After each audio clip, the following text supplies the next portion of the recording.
Computer. Replay first archive file. Host's log, stardate 10 March 2020. Point 7. Dr. Blair?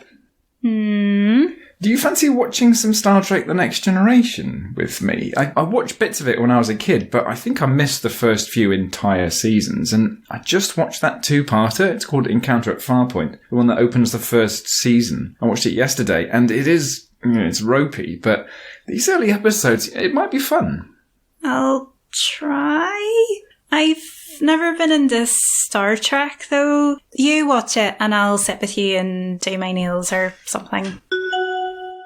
Host's log, stardate 15 January 2022.2. And there's a 4th season of Discovery to get started on, plus we haven't even started on Picard. There's a 10-episode season of that, and I'm dying to see what they've done with 7 of 9. Oh, and I haven't even told you about Prodigy yet. Hey, I've just worked out how many episodes of Star Trek we've managed to watch so far across, I think it's 6 separate seasons now? No, hold on. We have to fill in those short tracks we haven't even seen, and apparently Lower Decks is amazing and hilarious, and there's 20 episodes of that already.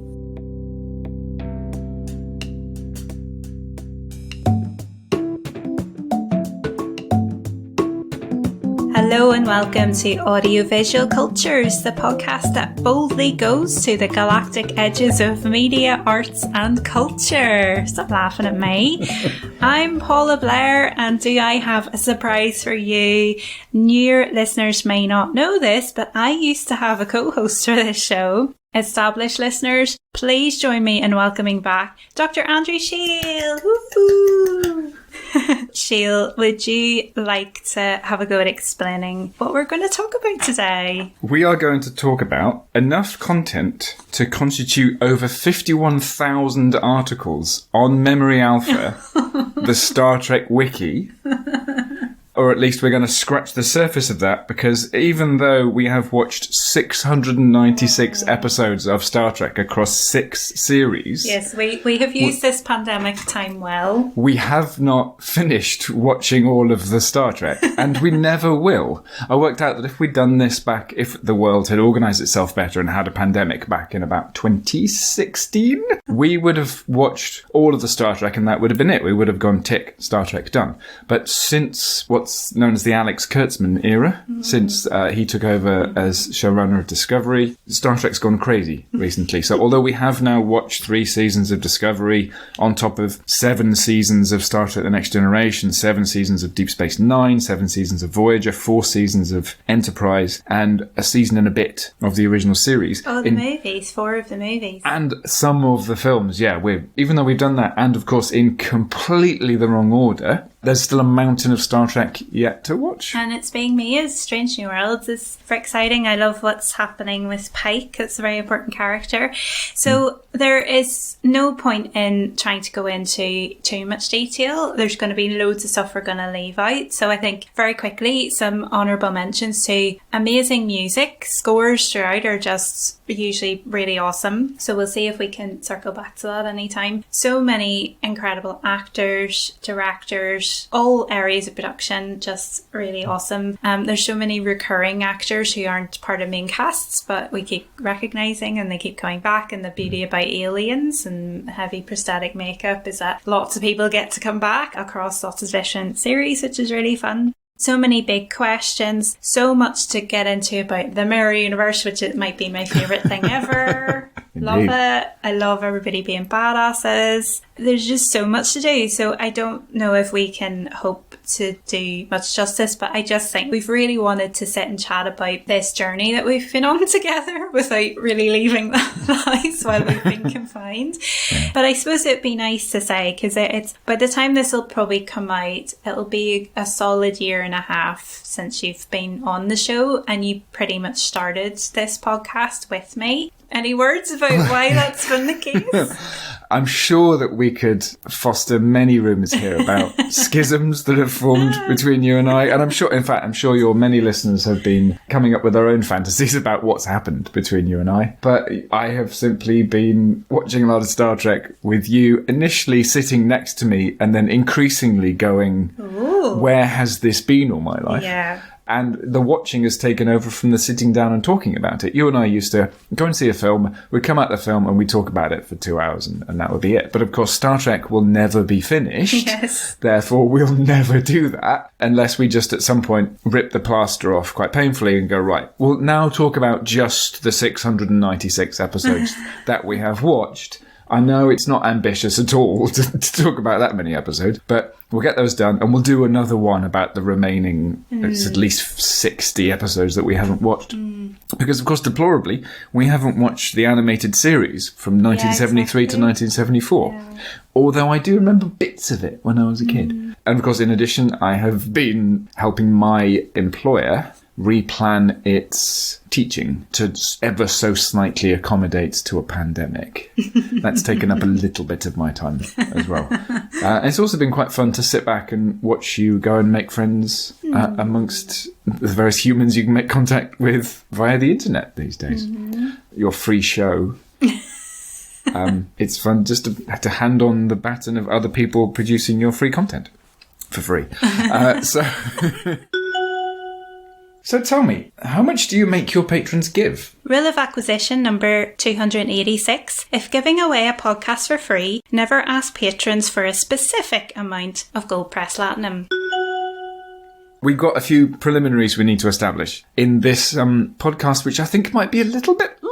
This particular episode of Audiovisual Cultures might be a little bit longer. I guess so. Than the other ones. Right, so this is the way that Star Trek works. You got the series that was just called Star Trek, which is of course now known as Star Trek, the original series, that aired between September 1966 and June 1969. That was 79 episodes across 3 seasons. You got Star Trek, the animated series, September 1973 to October 1974, which was 22 episodes across 2 seasons. You got Star Trek The Next Generation between September 1987 and May 1994. That was 178 episodes across 7 seasons, with 26 episodes in every season except for season 2, which had 22 episodes. And we don't talk about season 2, do we? No, we will. We will talk about season 2. And then starting partway through the run of Star Trek The Next Generation, which we will call TNG, we got Star Trek Deep Space Nine, which ran from January 1993 to June 1999. Almost exactly the same as TNG. It had 176 episodes across 7 seasons. So they duplicated this pattern of we're going to do 7 seasons and then we'll just stop. We won't try and go on forever.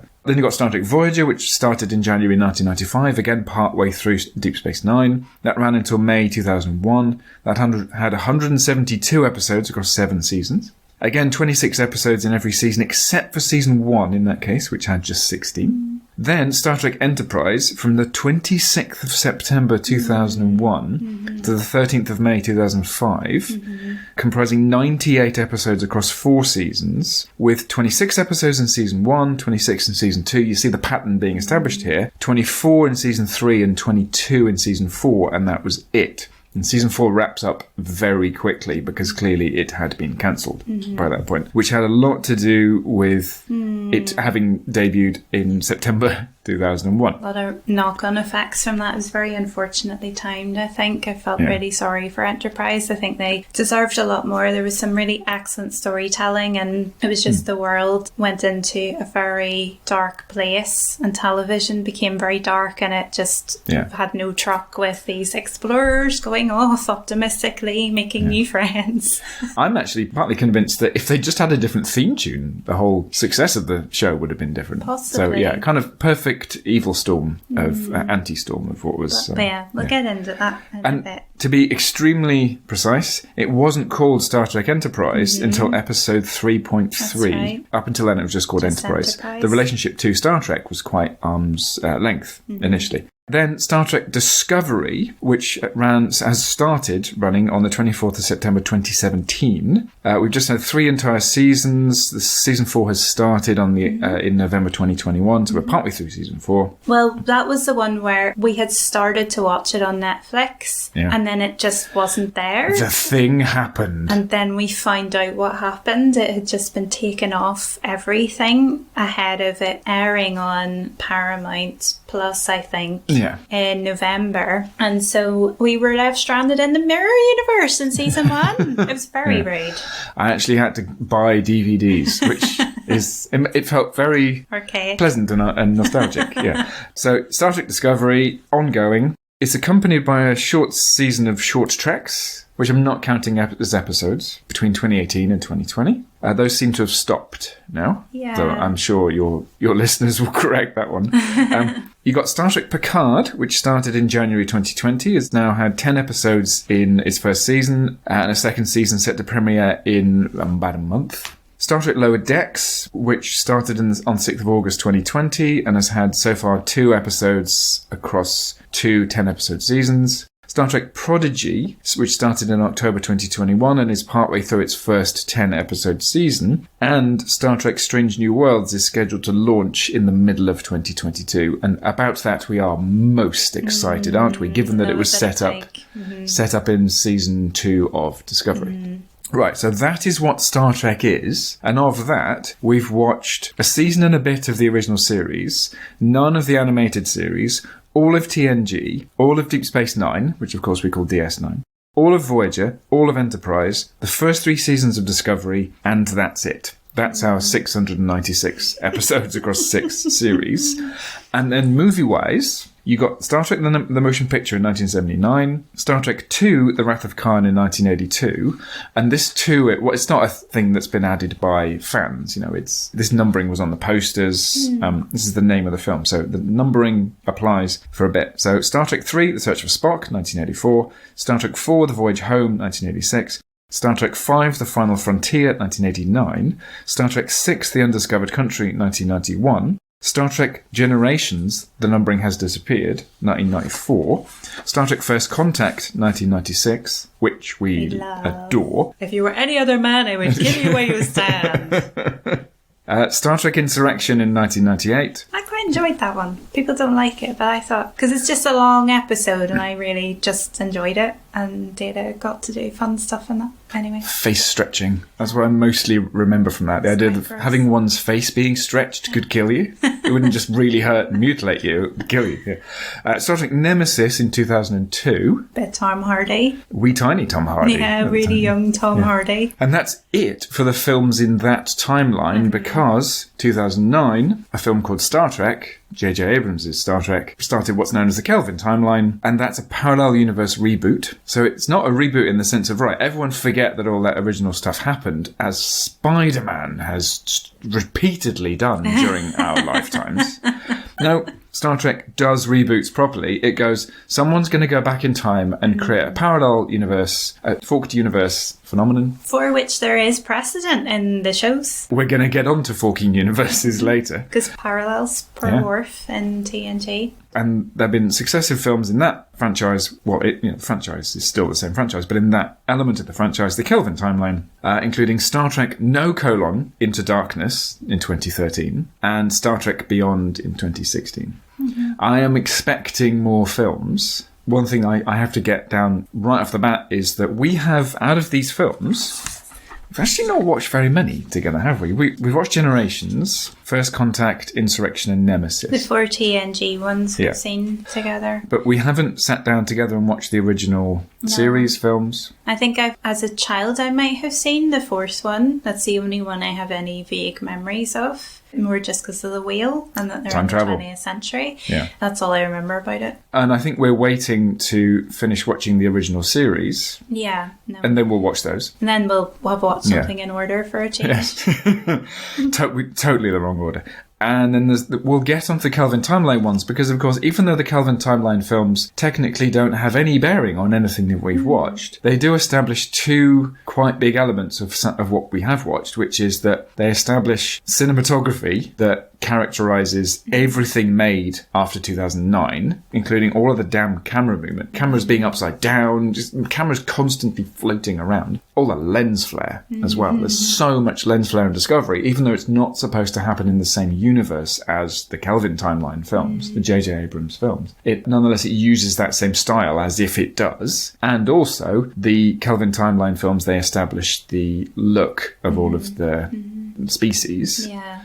even though it takes a big steaming dump all over some retconning that was done during Enterprise about what Klingons are supposed to look like. Yeah. So we will get on to all of this. We've watched some telly and we've watched some movies. Your question, what have we done in the past couple of years? We've watched some telly and we've watched some movies. We've done other stuff too, I swear. But Quite adventurously. I suppose that in a way it has kept us somewhat sane during these very challenging times over the past couple of years. This has not been an experience that's been easy really for most people. And like most people, we've had our challenges during this past couple of years. You know, we've had losses, we've had major separations from our families. You know, we've got to see your family a bit, but I haven't seen mine for over 2 years. You know, so there's been a lot to just, it feels, especially with the TNG era, which is, when I say era, I mean TNG, DS9 and Voyager, because they're all, you know, chronologically coherent. So I mean the three of them, they all begin to feel like family, and you become very emotionally invested in the characters. So I think that's where that has felt actually important to watch over this time. And I know that there's a lot of established Trekkies out there who have been doing a lot of rewatching of these series as well, because they're so comforting, I think. We are going to do something very sensitive, probably after a short break, where we're going to rank the captains. Oh, are we? And this is going to be sensitive because these captains are now all family. I don't know if I have a rank, but I've got my favourites, and I've got the ones I can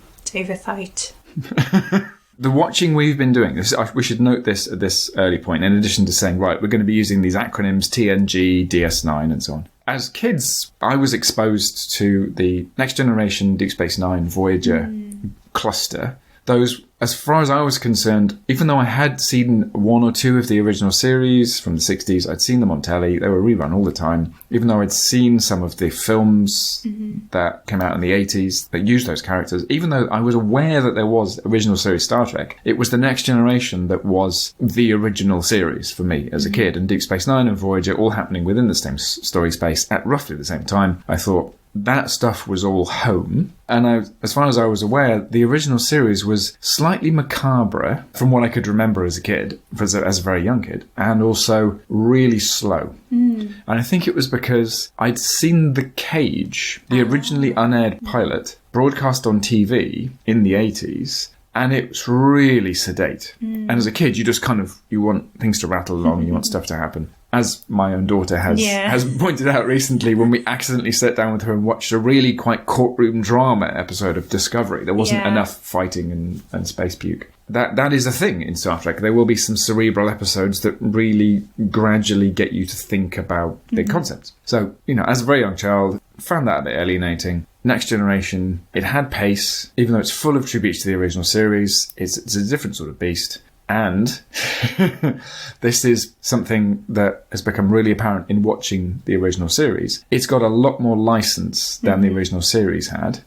The direct comparison that you can do between the episode in the original series where everyone gets infected with a virus that makes them drunk, and the episode very early in season 1 of The Next Generation where everyone gets infected with the same virus that makes everyone drunk, is the difference between people going a bit nuts in the first one and doing things that are a bit out of character in the original series, and in TNG, everyone getting very sexy. And Wesley wrecking the ship and her Wesley Crusher. We should also note that amongst these family members we have acquired during these past 2 years, and you know, with me it's reacquiring, but there's so much I hadn't seen as a child. Data is somebody with whom I feel I can identify quite extensively, and you have said the same about T'Pol. I have, haven't you? Yeah. I think initially B'Elanna in Voyager was the one I went, I understand some of her anger, but her anger's coming from a place I don't necessarily understand, but I think to an extent that duality of identity is there with her because she's half Klingon, half human, and has had a very difficult upbringing because of that. So, and I think she's very interesting in terms of the mixed race experience, and I think she presents a really interesting exploration of anger as an emotion. But then it was when we watched Enterprise, T'Pol, I just felt seen. People say that, you know, I finally felt seen. I'm somebody I've been described by people from the outside who maybe don't know me that well as quite aloof. They think I'm, oh, this is a bit beneath me, whereas I'm usually cowering in a corner because I've got an anxiety disorder and nobody's interested in talking to me,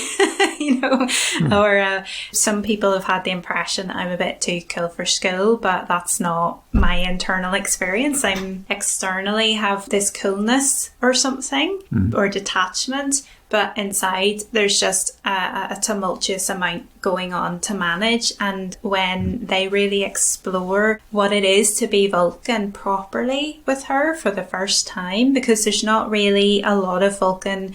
There's no Vulcan main characters until Tuvok, in Voyager. And Tuvok's quite old. He's over 100. He's also a man. It's very different. But when you explore a female Vulcan properly for the first time, and she's a bit younger, she's in her 60s, which is about the equivalent of being around my age, sort of your 30s or something, maybe late 20s even younger. That's quite young for a Vulcan adult. She's a Vulcan who is actually finding it very challenging to manage her emotions, and then stuff happens to her because she's really interested in humans and human way of life, and she experiments a bit, and then she meets these quite radical Vulcans and she experiments a bit more, and things go a bit wrong and things happen without her consent, and so she has these experiences with her health and the decline of that. How they deal with her, I thought was some just really excellent television, and in the 2000s you're starting to get a far better understanding of more neurological conditions like autism and ADHD, and especially because these are conditions that are very difficult to diagnose in women. So women with neurodiversity are socially conditioned in certain ways, and I think being able to explore maybe something along those lines with a Vulcan character, an alien character, it just gives you that safe space to really play around with those ideas and then think about them in terms of allegory for humans. And notably, that's something we have recognised happening across the next... actually, we've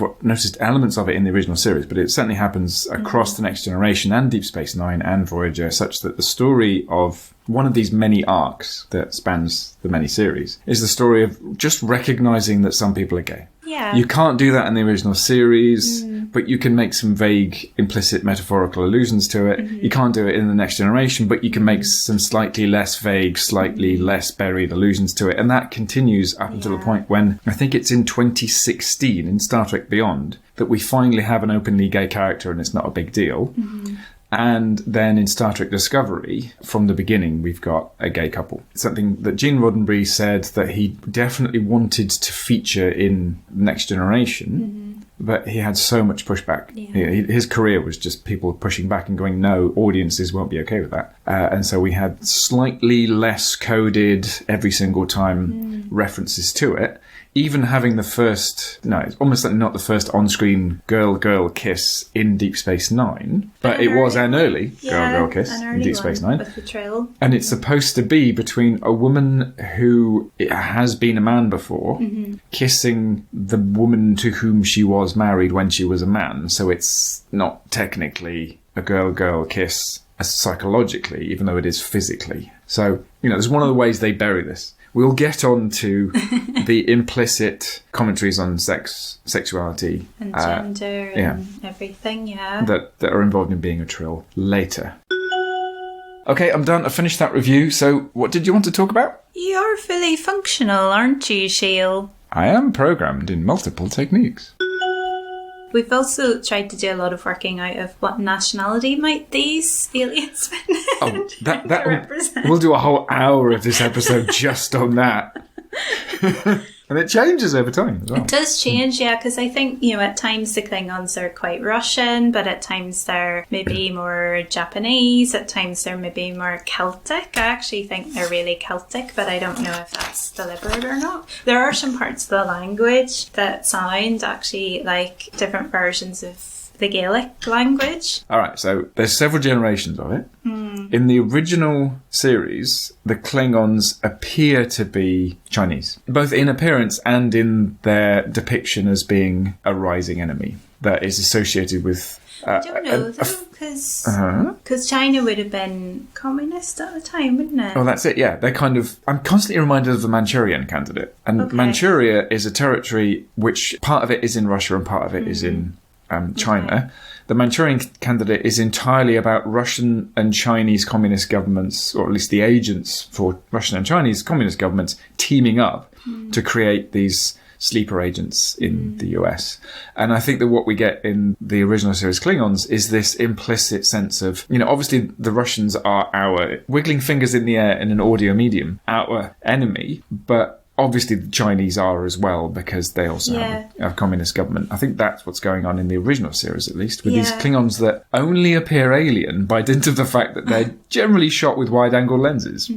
They just have exactly the same sort of look about Klingons, maybe with slightly longer moustaches and slightly darker skin, as is given to, say, Romulans. But they'll shoot them with wide-angle lenses to make their noses look quite bulbous compared to humans. But it's just the idea of the Klingon Empire and that there's an emperor. I think it's quite imperialistic, and that's what was... And the type of moustache, because they have that sort of thinnish moustache that goes down, and it's quite Japanese to me. So I was wondering if it was maybe more Japanese intentionally. I think that moustache, it partly alludes to the Fu Manchu figure, which who is in the history of fiction is one of these, again, wiggling fingers in the air in an audio medium, yellow peril figures of the early 20th century, and that alludes to China. But it could be just vaguely Oriental, though. That's the thing. That vague Oriental thing, in the Vulcans and the Romulans and the Klingons, in the original series, they all overlap and there's a kind of soup there. Yeah. Particularly with the episode we just watched, the first one of season 2 of the original series, where they go and discover Vulcan. This planet, which is just... It oozes logic. It totally doesn't when they go and discover it. It's full of ritual and superstition and people fighting to the death. It's just, it's completely incompatible with the logic principle. Right, so Klingons, by the time we get to the next generation, are now Russians. Yeah. In fact, our man Worf, when he's brought up on Earth, is brought up by Russians in what seemed to be a completely appropriate adoption scenario where no humans could take this Klingon child other than some double-R Russians. By that point, what we have with the Vulcans and the Romulans is this, it's been explained as being this kind of cousins situation, such that it's quite clear that the Vulcans are Japanese. They are these possible competitors, possible allies on the world stage as real champions of science and of capitalism. So Vulcans, Japanese, and their cousins are the much less logical, much less into cooperating with everyone Romulans, and they correspond to Chinese people. Okay, that's become pretty clear by that point, is that we now have Vulcans, Japanese, Romulans, Chinese, Klingons, Russians. And we also have the introduction of the Ferengi in the next generation, who are, I know, we're going to do this a lot over the next, because, it's kind of woke in some places, and we love that, and vegetarianism and everything, but the Ferengi are almost certainly Jewish, aren't they? They're very coded as stereotypical Jews, I think. Yeah, they're short, they're money obsessed. Their look is very Nosferatu, so it was that fear of the Eastern Jews kind of thing in Germany. And it's in Deep Space Nine that we get introduced to 2 more species who seem very, very familiar to you.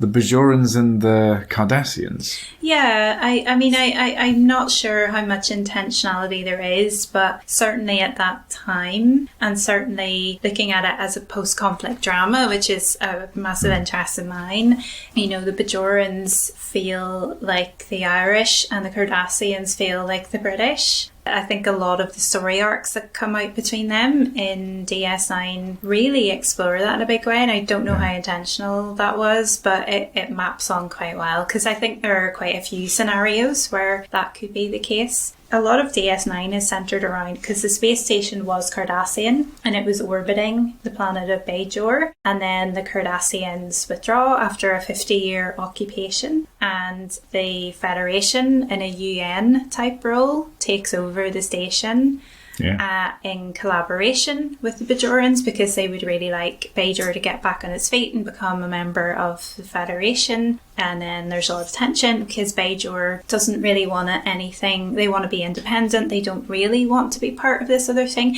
But it's a bit like Ireland's being part of the European Union. So it's its own free state, but it becomes part of the European Union. So it becomes part of something bigger than itself. And the dates still all match up because Deep Space Nine runs from 1993 to 1999. Yeah. That is peace process. That is the peace process period. time, for sure. So I really got a lot out of that allegory, if you can call it that. I thought it was a really interesting way of exploring that, and it maps on really well. I'm sure we've noticed and forgotten. This is the thing. We've done so much forgetting and not writing stuff down over the past 2 years. I'm sure we've noticed and forgotten many more correspondences between species in Star Trek and real world. I don't know who the Andorians are, but I like that they're blue and I love their antennae. It's their antennae in Enterprise because they're animatronic and they wiggle, and I'm wiggling my fingers in the way that their antennae wiggle, and they're so cute. That one episode when Jeffrey Combs... Oh, I know what you're going to say. Yeah. And that Jeffrey Combs, the Andorian that he plays was Shran. Yeah, and Jeffrey Combs, he plays character after character after character in Deep Space Nine that keeps getting killed off. Yes. Or keeps getting humiliated in some way. And then finally, he gets a character in Deep Space Nine who's a long-running character and who is, although initially an antagonist, he becomes quite an important ally to... Starfleet, to Archer in Starfleet, Right, so, and there is one moment when he's in Archer's low-ceilinged ready room on the Enterprise, and he walks, and there's this kind of running gag about people banging their head on the low ceilings. Yeah, because Scott Bakula, who plays Captain Archer, he's very tall, and he has this quite cramped little office off the bridge, and there's a long-running thing of him always having to duck underneath this beam that goes across. And there's one moment when Shran's in there too, and they're having a very heated discussion, and Shran walks under that same beam, and his two antennae, they bend backwards to so duck. Cute. So somebody somewhere had the job of, probably by remote control, deflating something within those antennae so that they would I bet move the out the way. Remote controllers, because Jeffrey Combs, he's just the right height to not have to flinch or bend or anything when he walks under that beam, but it's just the way his body doesn't flinch at all, and the little antenna just bend backwards. We had to watch that about 3 or 4 times before we could move on with the rest of the episode. It was sublime. Just so clever, because there's no reaction, it's just the little antenna just way. That's the sort of thing. Those are the little gems that Enterprise is really great for, and I think it was just poorly served by the network at the time. And its theme tune. You have a real sticking point about that. Are you okay there? That's fine. It's just my shoulders. Too much time sitting at a keyboard, Oh, I could teach you Vulcan neuropressure. You can even stimulate your own neural nodes. It will help you sleep. Or there's Andorian eel. It's blue. See, Andorians, Tellarites, humans and Vulcans, Enterprise implies that these 4 species, they're the founding species of the Federation. And so we're inclined to think about, well, it's an allusion to something that happened in a post-conflict time. Maybe it's about the Second World War, about the formation of the United Nations already existed at that point, didn't it? Maybe it's about NATO. So if it's NATO, maybe the Andorians are supposed to be... who else were signatories of NATO? Maybe they're Canadians. They're quite icy. They are from an icy moon. Because that's the thing about what seems to become clear in Enterprise, which wasn't clear when Andorians were in the original series, as I understand it, is Andor is a gas planet and Andoria is the moon of that planet, and it's actually the moon that they come from, and it's really icy. So the Andorians are blue with white hair, and then there's what are the other race called? Because they explore, there's another race and they're white. Colours. So a kind of cousin, not a cousin species, because they can reproduce. So we're talking a cousin group within the same species. And I've forgotten, they're just basically Andorians with whiter skin. Yeah. And slightly differently coloured eyes. Yeah. But they've been living underground as well, which is why they're so very pale. Because when I say they're white, I mean they're pure white. Whereas the Andorians are quite bright blue.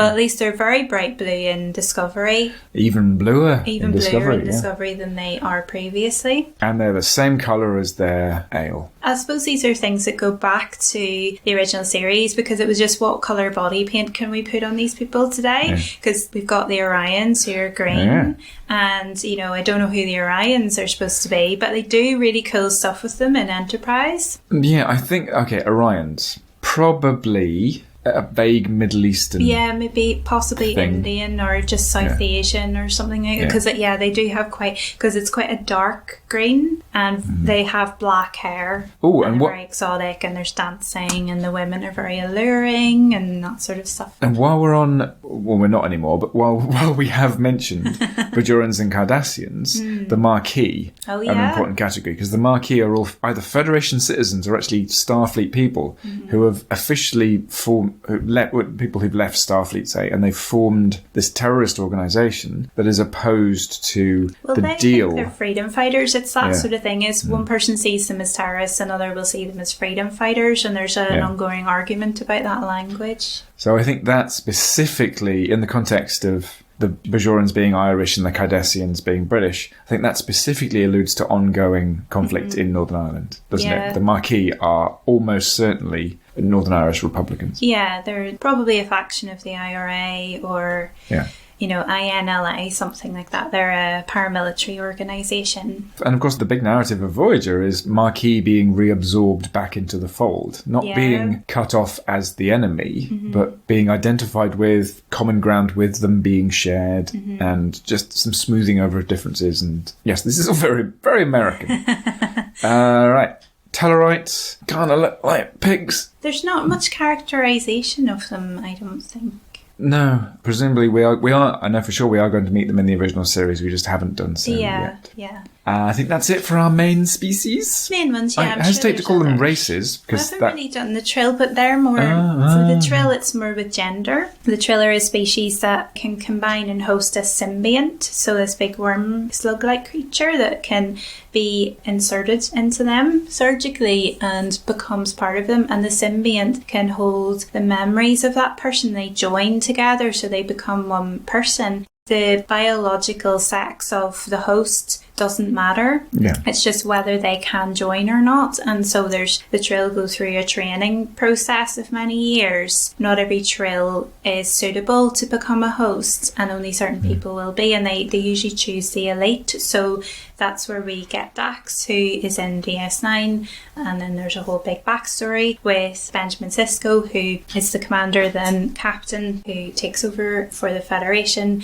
Deep Space Nine. So there's all of that. But yeah, so the symbiont then is its own identity, but it lives through the host, and the host will change. So they live out long lives. So Curzon, Dax, dies before DS9 begins, but he's over 100 years old. And then the Dax symbiont is given to Jadzia, who becomes Jadzia Dax, and you take on the name of your symbiont. And there's a trill in TNG as well. They explore that with Beverly Crusher falls in love with a trill man, and then he is fatally wounded, but the symbiont could survive if they have another host, and is temporarily hosted by the Frakes, that's Shagger, Riker, Jonathan Frakes, and it's only temporary because he's human, so they can't really do that long term. And then of course in Discovery they explore long term hosting from a human, but this is very temporary because it's not going to hold, but it'll just keep the symbiont alive until a new trill host can come, and then the new trill host is a woman.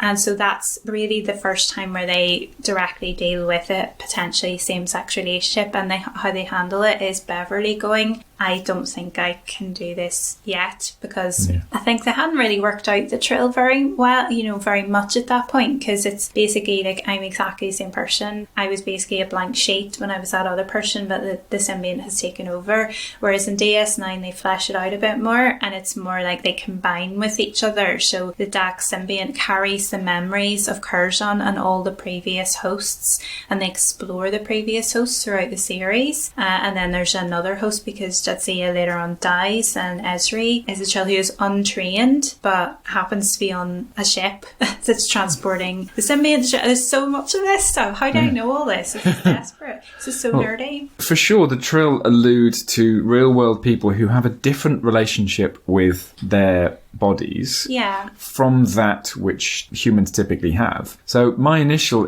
instinct was these allude to intersex people. Then, of course, at points there's also indications that they allude to transgender people. These are categories that are not to be confused. Both of which categories mean that at times Trill can be used to create short-term same-sex love storylines. And it's very notable that in that Next Generation episode where we first meet the Trill, that when Beverly realises that the man she's fallen in love with, the kind of worm symbiont that was the man she'd fallen in love with, is now in a woman, she overtly says something like, "We're not ready yet for that sort of love."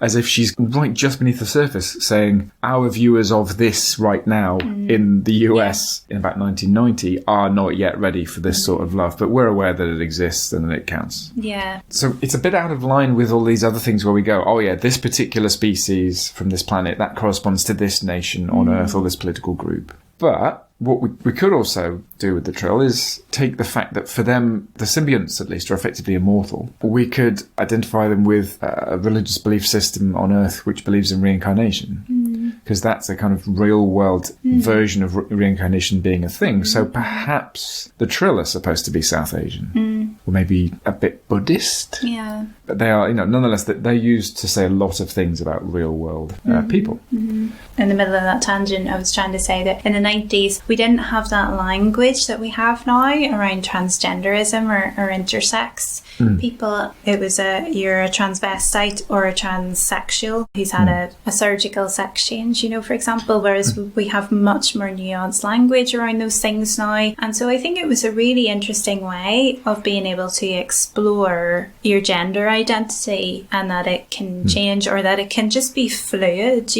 It's interesting how there are times when Jadzia or Adira in Discovery, who is the human character who has taken on a symbiont so that the symbiont wouldn't die, and they've joined successfully. And Adira is a non-binary actor playing a non-binary character as well, which is really interesting. They're really exploring that with them, where there are days where they feel they're challenging one of their very clearly masculine hosts, prior hosts, and they feel very masculine. Jadzia is super into the Klingons.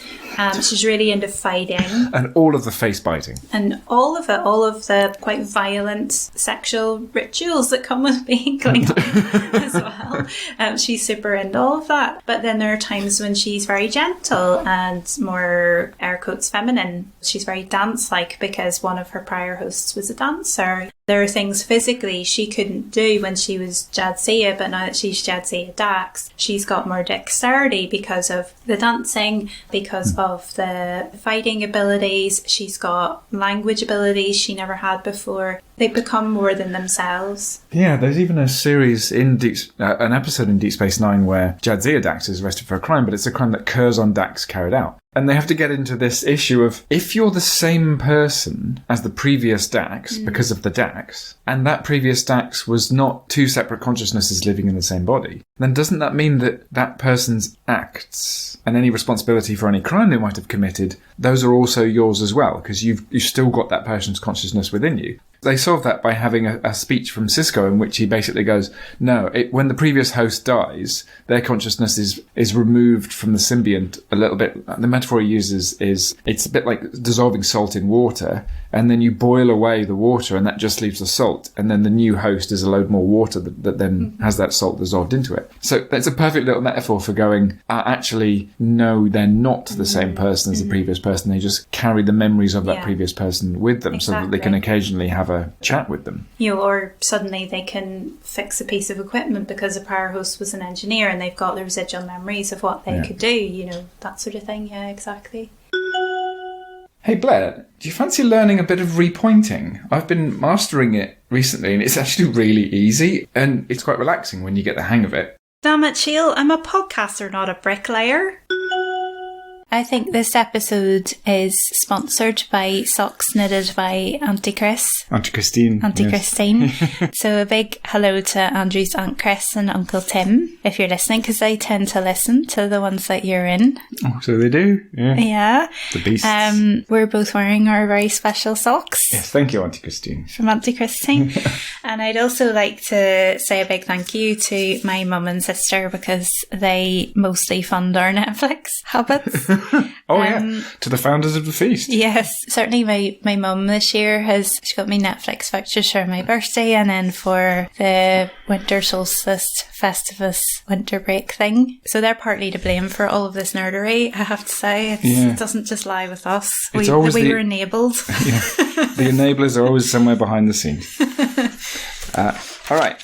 I suppose the first thing to do is to establish that what we have been watching has had definite generations. And not just that the next generation is the second generation of show. No, there is a definite generation which is TNG, Deep Space Nine, and Voyager. That's a single generation. It happens at roughly the same time. And they don't just constitute a generation because they take place at the same time. They constitute a generation because they have roughly identical story principles, which is that while you sometimes have two-parters, where part one ends with a cliffhanger, the norm is that each episode is a self-contained story. Each series may have a shallow arc of steadily finding out a few more things about a mystery, steadily encountering more and more of the Borg, say, for example. That's one quite big arc that happens. While those may happen, every episode is self-contained. Then, Enterprise...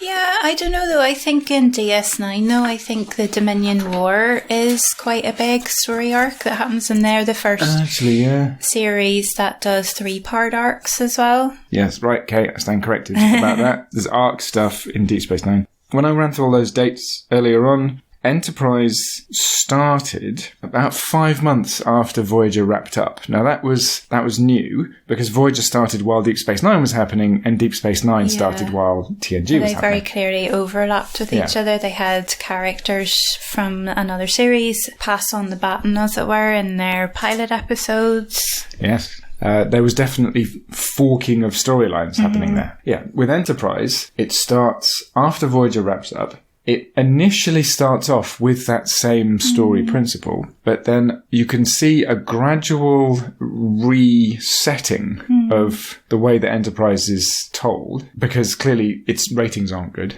Someone's trying to improve its ratings by changing the format. Yeah. And one of the ways that they try to do that is that across the whole of Series 3, there's one single arc. While there are some relatively self-contained episodes, it's always, we found a bit more information that's going to help us solve this problem with the Xindi. And that we hadn't seen across a whole season before. So the point is, I suppose, to point out that we're going to be calling TNG a series, DS9 a series, Voyager a series, Enterprise a series, Discovery a series. We're going to be calling these things series, even though at some points they wobble over to that point where they're serials rather than series. They are mostly series. Discovery gets proper serial, particularly in seasons 2 and 3. We're going to be calling them series nonetheless, so that we have them distinct, because this word series has a separate use in which it's as distinct from season. In the UK, we use series to mean season. We'll talk about how great Series 3 of The Wire was, for example. And it wasn't. Series 2 of The Wire was great. But of course, in the US, they'll refer to Season 2 of The Wire. Which is interesting because a season is most of the year in US TV series. Whereas here... it is actually one season, because it's usually 6 episodes or 8 episodes or something. Yeah, as distinct from 26. Yeah, so series as distinct from season, rather than series insisting that every single episode is self-contained, even though for most of TNG, most of DS9, most of Voyager, even most of Enterprise, they are self-contained. So, vocabulary done. I think it's quite important to acknowledge. I mean, we said it before, but I think it's worth going into in a bit of detail. I do really feel for Enterprise, I think it was poorly timed and poorly served, and that was no one's fault. It was just world events happened. But the popularity of the TNG generation they didn't really want to let up on that, but those stories needed to just stop and pause and take a breather. Paramount was in charge at the time, wasn't it, still? Yep. So in 2000, Voyager's wrapping up because they have this thing where, as we've established, they go for 7 seasons and they stop. So they end at 7. You can hear them going, our work here is done. Yeah, it's a long time, and it's a very, because it is the bulk of a year. It's usually 9 or 10 months that the cast and crew are working on this one show, and they're doing 18-hour days sometimes, 6 to 7 days in a row, maybe 1 or 2 days off, and then they're back again for another, solid week. They're not getting weekends, they're not really getting time with their families. It's a really, really tough environment. It's physically exhausting, and the actors, well, it's brilliant to have steady work, and a lot of them will jump on it because it's steady work in a very intense environment, very competitive environment. It's a lot of your life to give up. So 7 years is a good number where you can stop and go off and do something else and do other projects, and still, if you've been wise, you can live off the fruits of that. And then, of course, by that time, by the end of Voyager, certainly the conventions are happening, and a lot of these people, they can live off those for the rest of their lives, pretty much, just doing the conventions, the cruises, all that sort of thing. But Enterprise, I think, was probably quite rushed into production. There was this idea to go right back to the very start because there's a bit of lore about the very first captain, the very first, not Federation, it's the organisation that would become Starfleet, their very first captain on a ship called the Enterprise being called Archer. So I think they go back and they want to develop on that and make adventures about that. And it's really back to basics because you're having to go, right, this needs to be 100 years before the Enterprise we're familiar with from the original series. And I got very excited when we started watching Enterprise because essentially, ever so gradually over TNG, DS9 and Voyager, technology had got to the point where it was essentially magic. It wasn't just, it's Arthur C. Clarke's third law, which is that any sufficiently technologically advanced civilization is indistinguishable from magic. It wasn't just things that look like magic to the uninitiated. It was that it was essentially magic. You could just say, Tuvok, emit an inverse tachyon pulse, and then it would just fix everything. And so by the very last episode of Voyager, where they were basically trying to do the impossible and use the Borg's transwarp conduit network to get back to the Alpha Quadrant. They were up against the immovable object of Borg technology, but of course they were equipped with the unstoppable force of being able to do whatever they wanted with their great ship, which had just been tooled up by a help from future Janeway. And those two things, they could always just get better. So there was always this technology thing of, well, we're up against magic technology, but we've got magic technology. Oh no, they've just made their technology more magic, so we'll just make our technology more magic. And that was a big result of going up against the Borg. So by the end of Voyager, the technology had just become something that meant that the laws of physics didn't apply to anyone ever. And within that environment, nothing's at stake. So when they went back to Enterprise, they went back to the 22nd century, I think, Enterprise. So it begins 2151. They're going, right, we're going to a point when people are just starting to break the light barrier, when humans are just starting to break the light barrier. And they don't have shields. They don't have replicators. They've just been given transporter technology by the Vulcans and they're scared of it, which is fantastic. I just keep wanting them to throw up all the time after it, because you just want their stomach to be slightly misaligned or something. Some of their atoms to be just not in the right place. So that introducing limitations, introducing actually being constrained by the laws of physics again, I was really excited about that. Yeah. So there was so much potential in Enterprise, squandered entirely by the theme tune. Okay, I think we need to deal with this before we can, because I'd like to get into the television context of the time, of that history, because 9/11 happens just as it's about to air, and things just never really come right for it, and it's not the programme's fault. Shows like 24, counter-terrorism becomes a big thing in TV.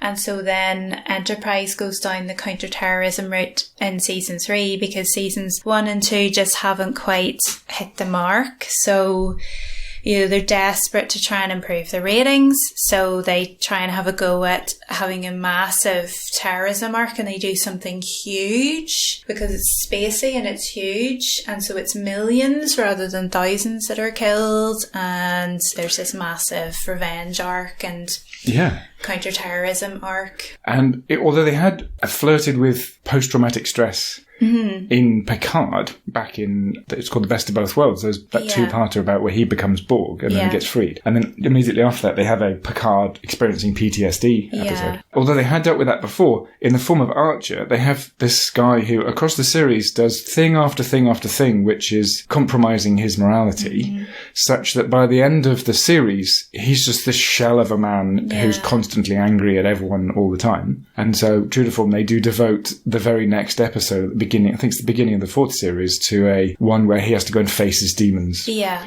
He has to do what Picard did, face that PTSD, but it's much worse for him. Yeah. Even though, effectively, he's physically fine. He hasn't just had all these implants put into his body and had his consciousness changed. He's just done a bunch of morally compromised things. Yeah.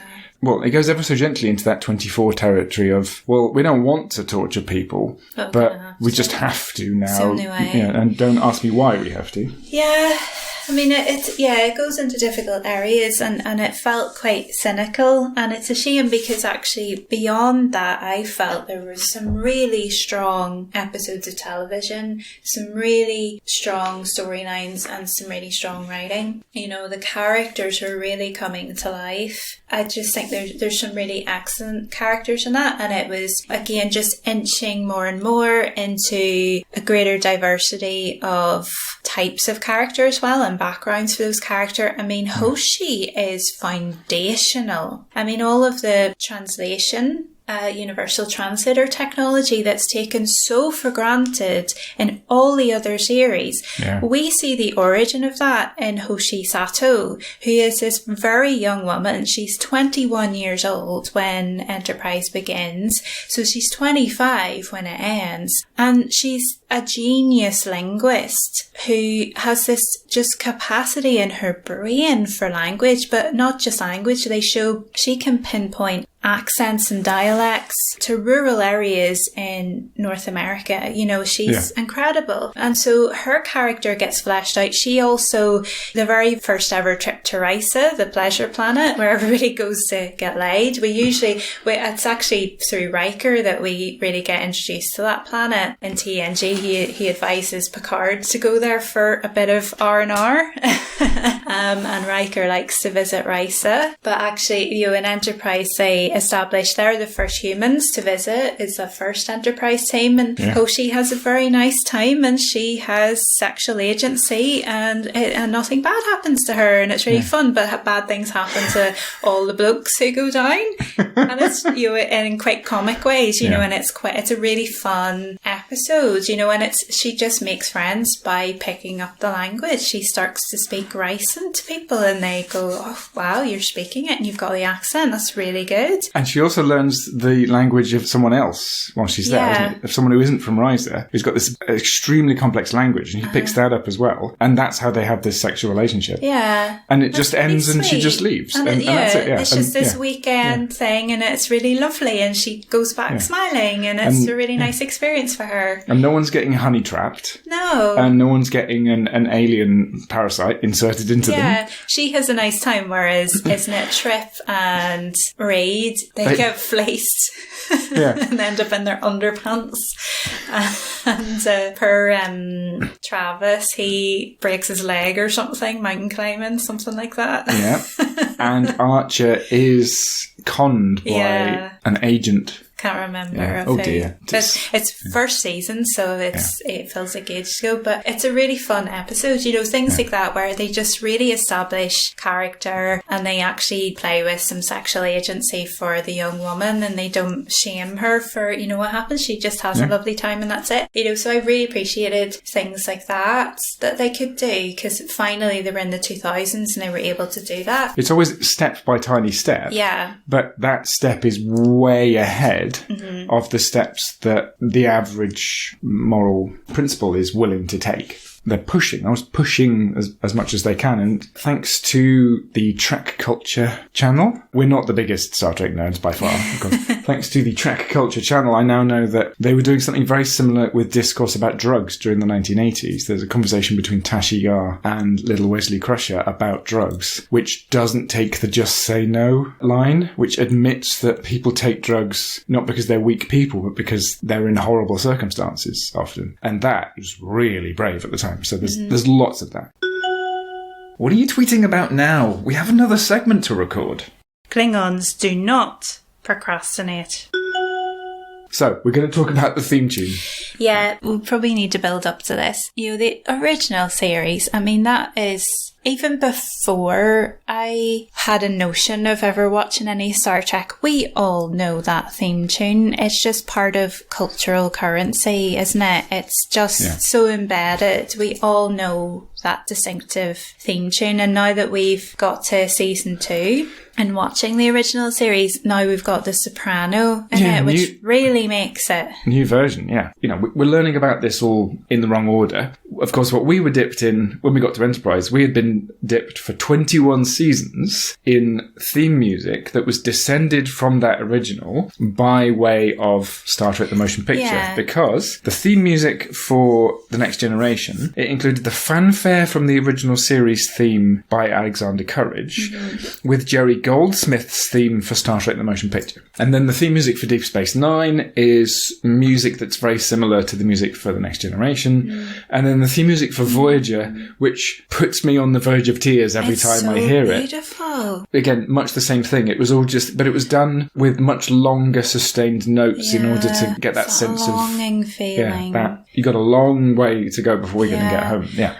So that was all very similar. It was big, it was orchestral, and no one was singing. And then with Enterprise, what happened was an existing piece of music, which was called Faith of the Heart. Rod Stewart, wasn't it? Written by Diane Warren and performed by Rod Stewart. And it was performed for the soundtrack to the 1998 film Patch Adams. Oh, yeah. And then it was rewritten. Russell Watson reworked it as Where My Heart Will Take Me, as the theme music for Enterprise. Now, it was re-recorded, I think, for season 4, so there's a slightly different version, slightly more upbeat music to it. When for season 3, because you remember going, we can't watch this theme tune anymore because this is so out of... Yeah. It's so incongruent to what we're seeing in every episode was so traumatic and full of violence, and it's going this music's so upbeat and hopeful. And I just noticed, it was re-recorded for the 3rd and 4th seasons. It probably would have been appropriate for... Actually, with lyrics. I can't. Not with lyrics. Well, yeah, but it was a strange decision, and maybe that had something to do with people not necessarily taking Enterprise that seriously, and then with it just being called Enterprise initially, people didn't associate it properly with Star Trek, so it didn't really take with the Trek audience that was already established. Also, a song with the word faith in the title, given the attitude towards faith established by virtually all of the Star Trek so far, didn't fit at all with the tenor of the show. Exactly. I think it was unfortunate. A lot about Enterprise is unfortunate. It didn't serve what it could have been and what parts of it were. I mean, the Denobulan Doctor, there's just so much is great about Enterprise, and it was poorly served by some really crap decisions. And let's look at what was great about Enterprise. Getting Scott Bakula to play the captain. Yeah. Wonderful. Knowing what tends to happen to people when they play in science fiction, that was probably his way of going, right, I am going to get myself associated with a new character because Sam Beckett in Quantum Leap. Yeah. It took me a while when I first saw Enterprise at the time when it was broadcast to shed that's Sam Beckett from Quantum Leap. Yeah, new person. And he changed, definitely changed. He was taking a lot of opportunities to get his top off. and to definitely do a thing that Sam Beckett had never done, which was really quite stridently issue orders to people, to be a really quite authoritarian figure. They did have that one where Dean Stockwell was in, which was lovely. We had really not long watched that, and then a couple of months later Dean Stockwell passed away. But it was nice to have seen that, having them back together again, but being adversaries this time. But I think that was probably one of the things that misserved Enterprise, was that as great as Scott Bakula is and the character of Archer, there was too much emphasis on him. He had to be the hero every time.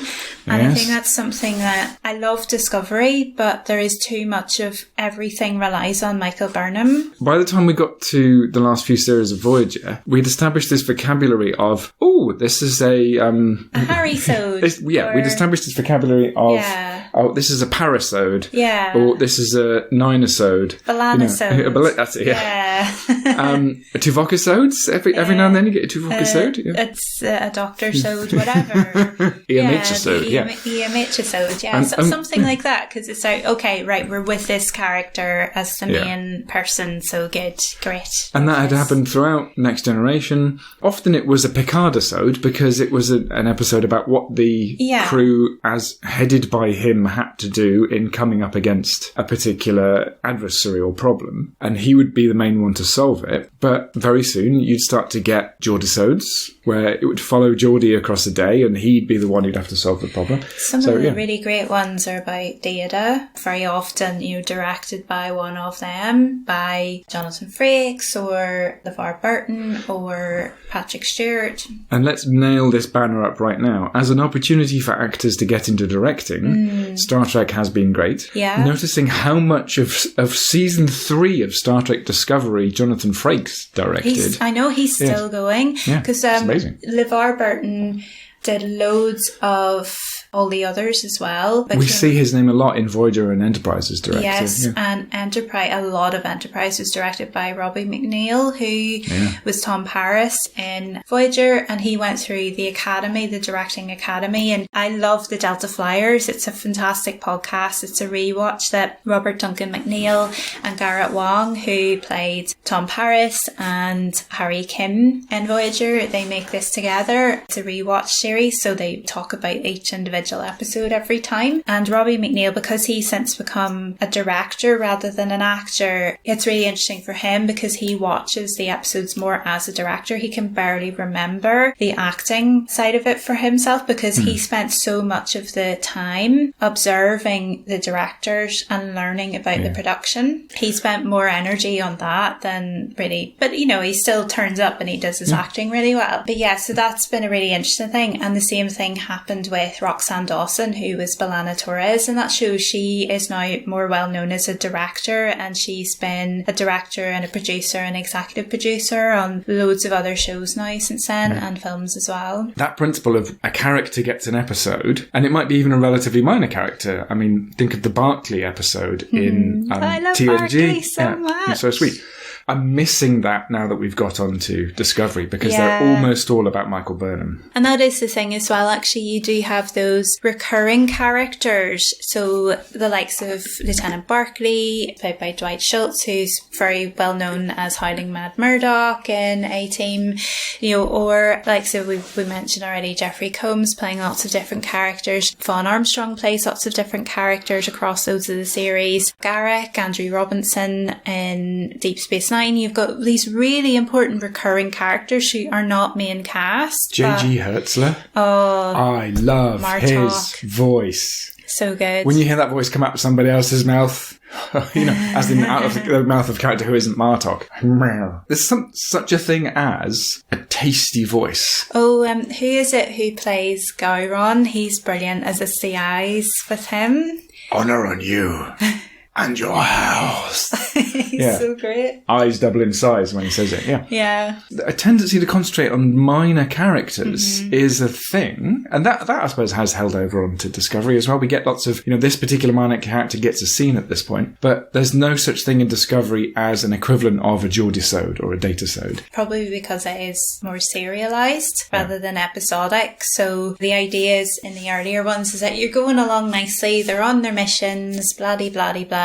a thing happens and it centres on this one character. So you're driving into their character a bit more. But I suspect that came about because of what happened with Denise Crosby, because she left before the end of season 1 of TNG because she just wasn't getting anything to do. So she was playing Tasha Yar, who was the chief security officer on the Enterprise. And, you know, the actress was really frustrated at just having these perfunctory lines. And something very similar had happened with Nichelle Nichols in the original series. But she claims in her autobiography that Martin Luther King convinced her to stay because just her being on TV in every episode at some point, even if all she said was hailing frequencies open, which she got really fed up with, as you would.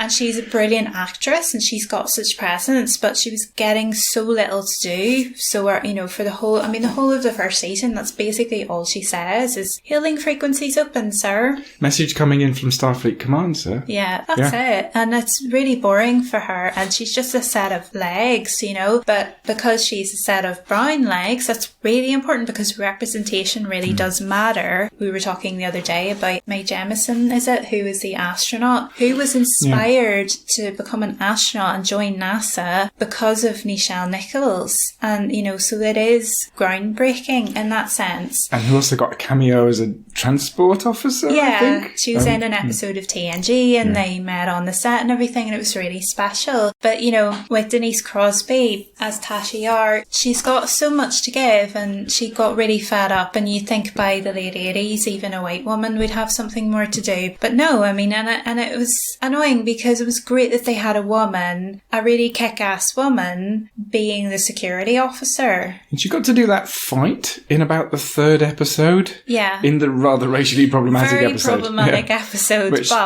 that fight with that princess in which someone had to die, but then they would very quickly beam that person up to Enterprise and make them not be dead. Yeah. Yeah, I mean, most of that fight was done by stunt performers, so Denise Crosby wouldn't have had much involvement in it. But she did get to do that scene with Data.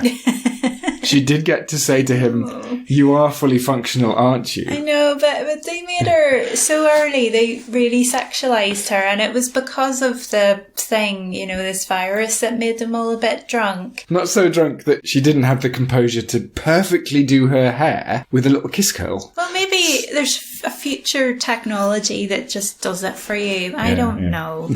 But so her frustration meant that she wanted out of her contract, so they killed her off. They were quite merciless about that. So rather than just let her transfer and give her the option of coming back, they killed her. And Beverly Crusher, Gates Mcfadden, who actually also works under another name, doesn't she? When she's not acting. When she's being a choreographer, she uses one of her other names. I can't remember what it is. This is shameful.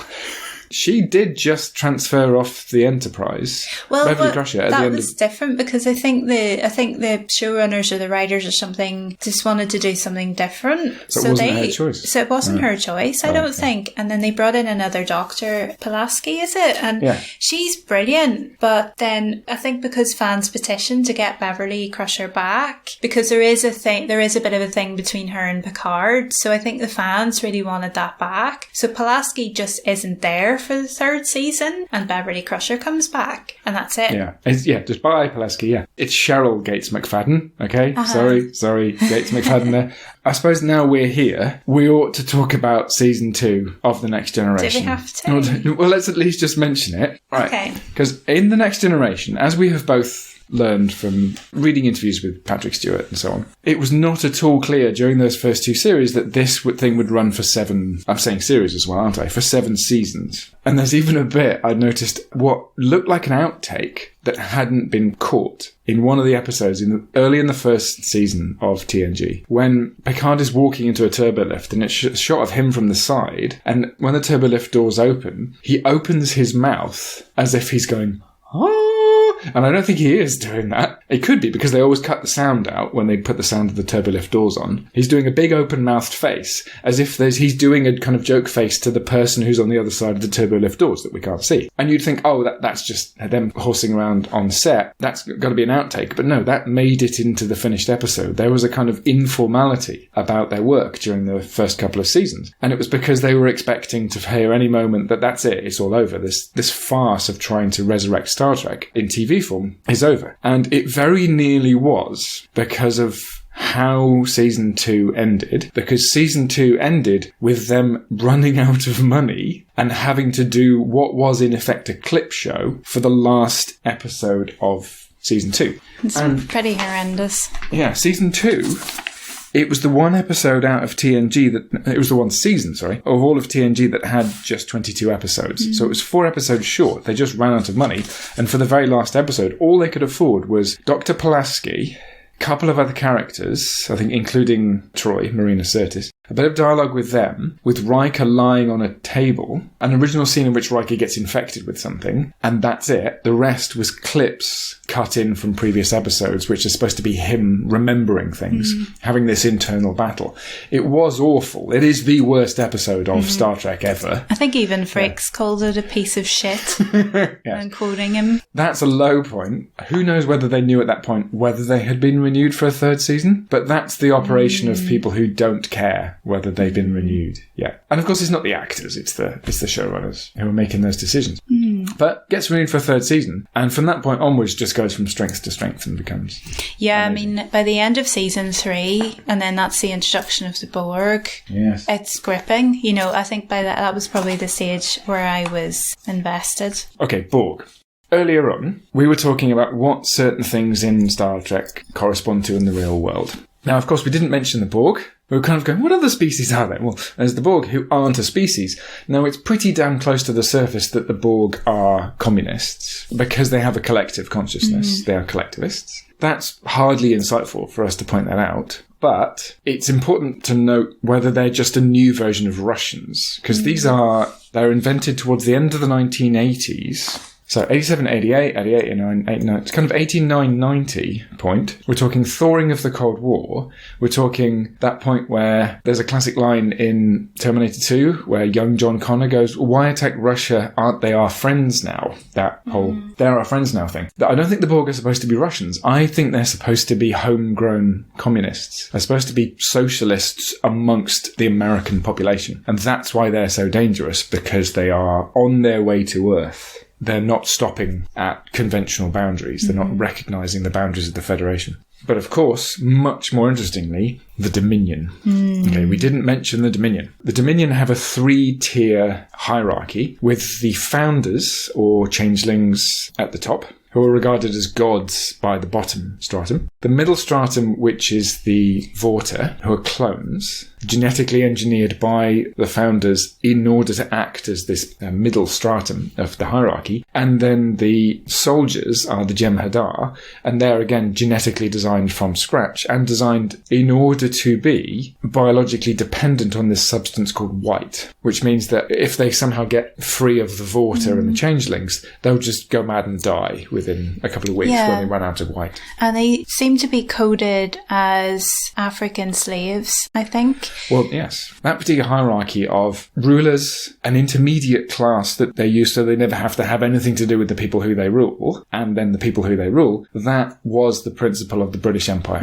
It was using Indians, that is, people from South Asia, as an administrative class in African colonies during the 19th and early 20th centuries. We've already mentioned before that the Cardassians are supposed to correspond to the English, or to British imperialists, but the Dominion, they do almost exactly the same thing. Yeah, but there's different flavours of British imperialism, because they're the ones who went west and they're the ones who went east, and I think that the ones who went west immediately to Ireland are what we're thinking about with Cardassia and Bajor, but also then further afield to the Americas. And then I suppose there's just general European colonisation of the Americas is stuff that's happening there too. There's a lot more Native American type stuff happening, mostly in Voyager, with Chakotay. definitely with the Dominion, there's a very big allegory of those things. It's symptomatized in just how easily the Cardassians team up with the Dominion after the Dominion start invading the Alpha Quadrant. Yeah, because they're flavours of the same thing. Yeah.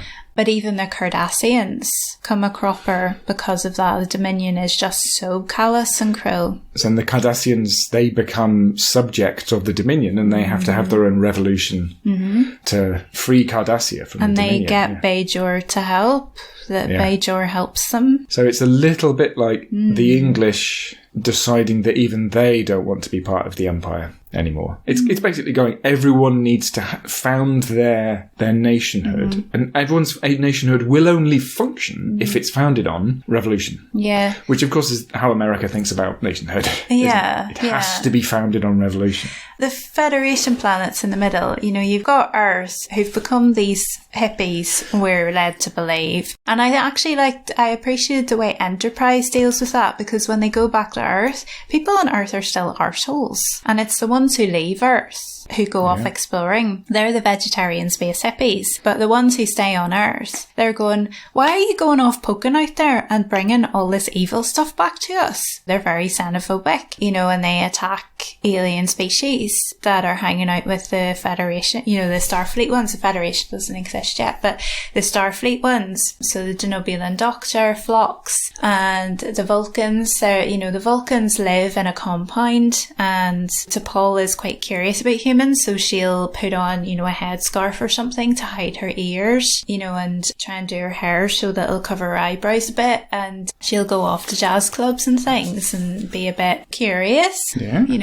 testing the waters, and then of course falls in love with a human. So then we get a precedent for Spock's very existence, because we get a human-Vulcan hybrid later on. And on that, there is a point when Tucker and T'Pol, they learn that they've had a daughter, but it was a genetic clone. They've both had tissue samples taken against their will, and it's been cloned and used by these Earth terrorists to create this thing which is supposed to symbolize the pollution of the human gene pool by foreign DNA. But the scriptwriters for that episode, they point out that it's not just unlikely. It's basically impossible for a species from this planet and a species from another planet who are not at all related, they're not cousin species at all, it's completely impossible for them to reproduce together. And so this baby that's produced from T'Pol and Trip's cells doesn't survive. No, they Phlox then later demonstrates that actually it was the combination cloning process that meant that the baby doesn't survive, and that actually it is perfectly possible. And sure, there's that other timeline where they have a son. They have a son naturally together. Do you remember? When they're stuck in the expanse, the Delphic expanse in the 3rd season, they're trying to find the Xindi planets. Yeah. They come into this other Enterprise, but it's over 100 years old, and it's captained by their son. And it's kind of retrofitted. T'Pol is still alive.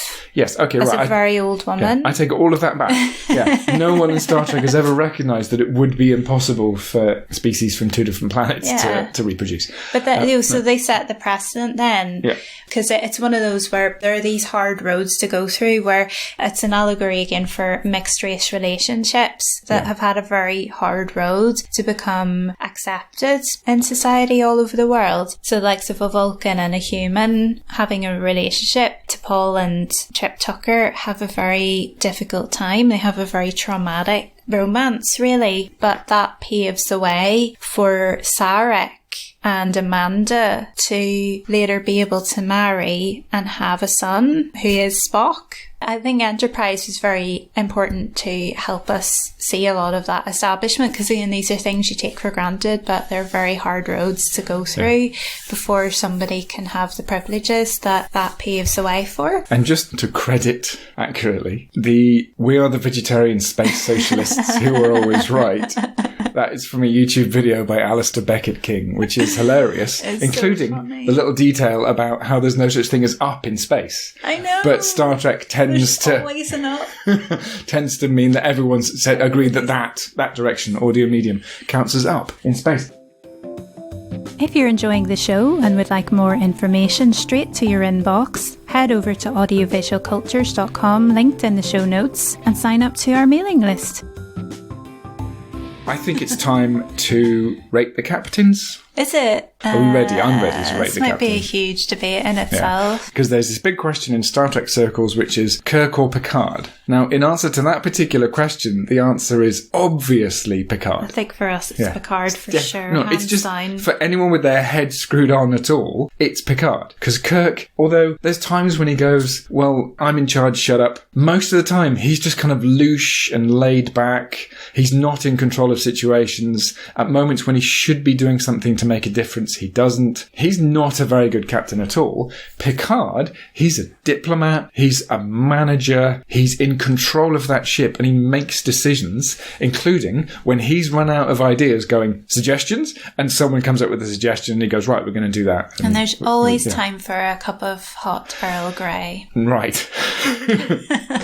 Minor pause, yes. Hot drinks in TNG, DS9 and Voyager. Everyone's got a hot drink at some point. And I think that's probably because as they establish an Enterprise, they're all drunk half the time. They have to have something in their hand that isn't a beer. They're always drinking alcohol. Yeah. Because they haven't got synthahol yet. It's alcohol they're drinking. You know, it's whiskey, it's Andorian ale, it's wine.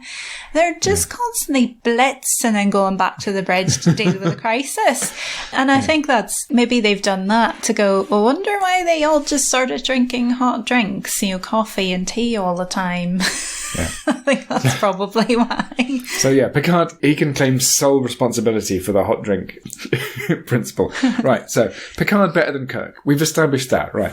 But we have other captains to insert into this chart. I have things to say. All right, I'll just share with you my list of captains. Okay, Picard is the best. Second place... He might be the best. He's not my favourite. That's what I'm going to say. Yeah, absolutely. There's a distinction there. Just the fact that Picard worked out that in that very early episode that he was being communicated with, but with people whose language didn't have a notion of abstract concepts. Just the fact that he figured that out puts him way above Kirk. Way above Kirk. Yeah, right. He's patient. And he doesn't like children. And he had a whole episode where he got stuck with children and he survived. So that alone...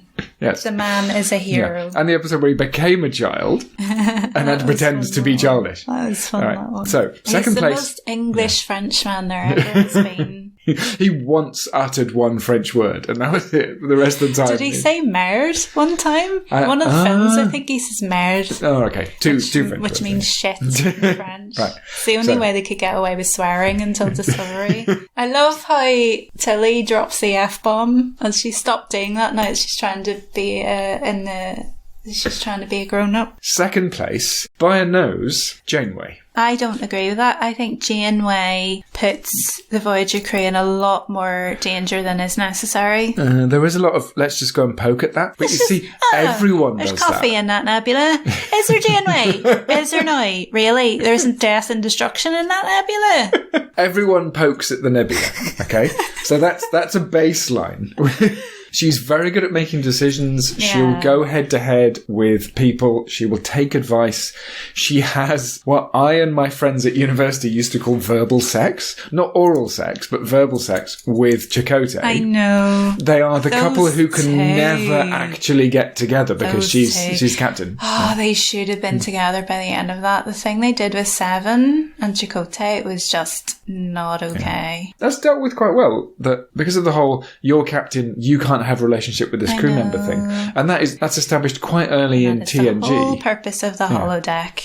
Yeah, that's established quite early in TNG where Picard does have a relationship with one of his crew members. Yeah. And then goes... and his conclusion about why it shouldn't happen is that he has the ability to order her to her death. And that would really hurt him if he was ordering his own partner to his death. Whereas by Janeway's time, what they've established is you ought not to have a relationship with any of your crew members because of the power relationship involved. It would be an implicit abuse of power to do that, right? Now, of course, what the doctor who talks with her about this does is he goes, well, do stuff on the holodeck. Yeah. And the holodeck is an implicit reference to masturbation. the holodeck says it's okay to masturbate. And this is the way that Star Trek just very quietly addresses something that everyone's thinking, but that no one can publicly say for fear of censure. Yeah. Yeah, Janeway doesn't. She definitely pokes at stuff. But she does have salamander babies with Paris that time. Yeah, yeah. So if you get turned into a salamander, then you can shag one of your own crew members. Yeah. All right, so Janeway second. And populate a planet with your salamander babies. So the other 4 captains... I wonder what happened to them.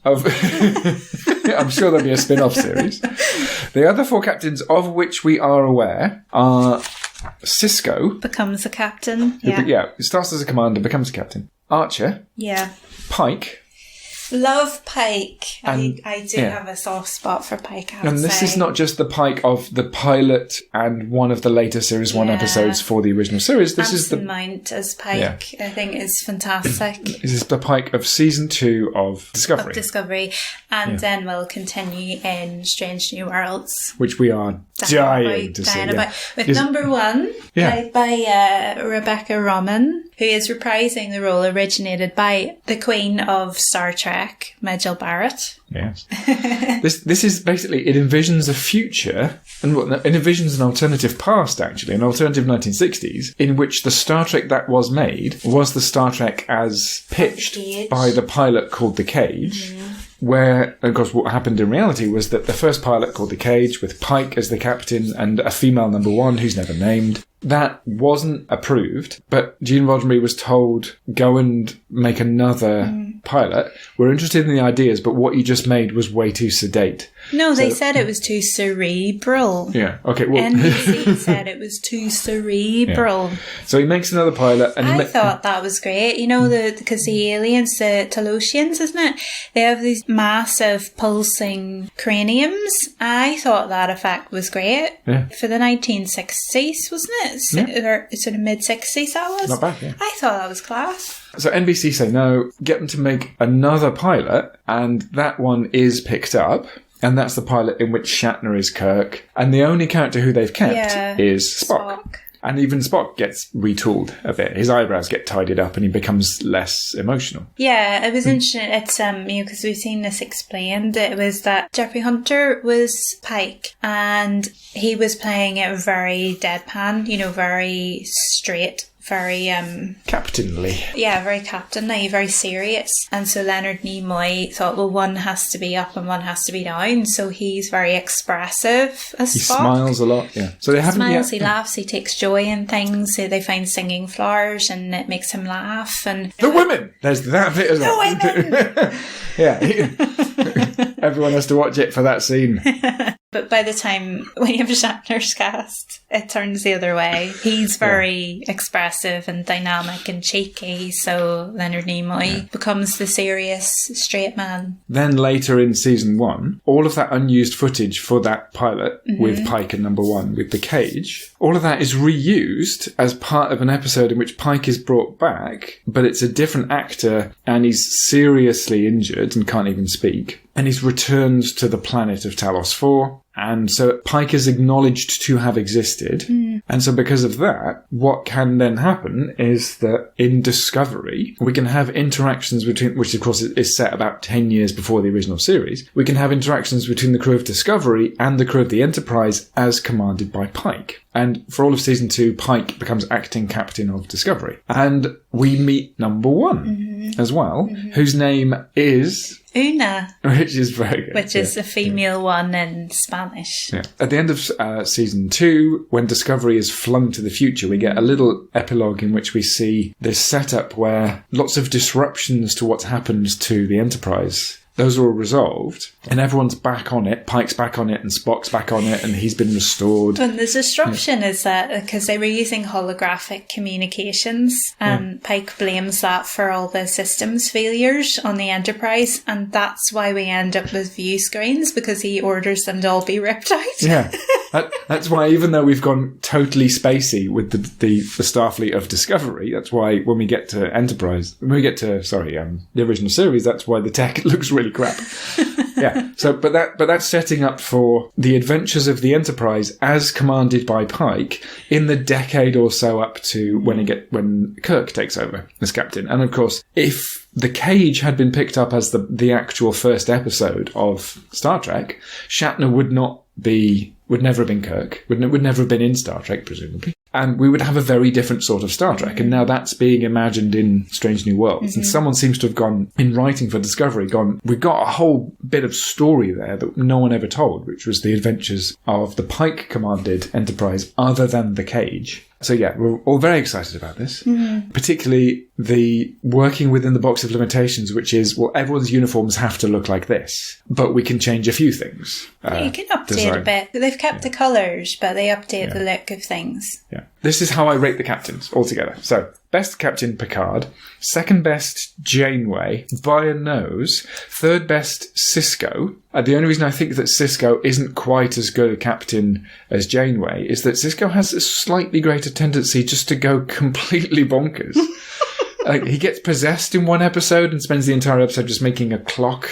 I don't think Janeway ever at any point gets possessed by something. Well, there's the killing time, is it? Where they're taken over by the Hirogen and they have those implants she gets programmed. They get programmed into the holo programs. You have a better memory than me for relevant things.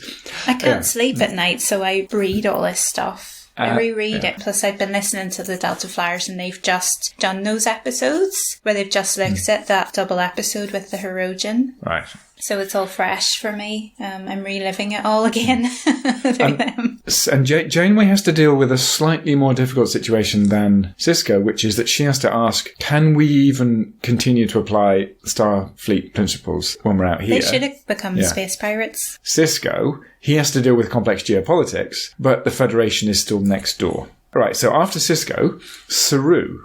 I think that Saru is a better captain than Pike. Oh, do you think? Yeah. Pike seems to be somewhat cavalier. He is very 1950s. Yeah, Pike has this really annoying tendency to go on away missions. And let's be clear, what happens when the captain goes on an away mission is the captain gets captured, right? So the captain should never go on an away mission. First officer can lead away missions, that's fine. It's probably best if you don't let the first officer go on away missions either. You should have a team. Yeah, because there's been... Why is it the bridge team that flies the ship? Yeah, there should be the B shift whose job it is to go out and fight people. Yeah.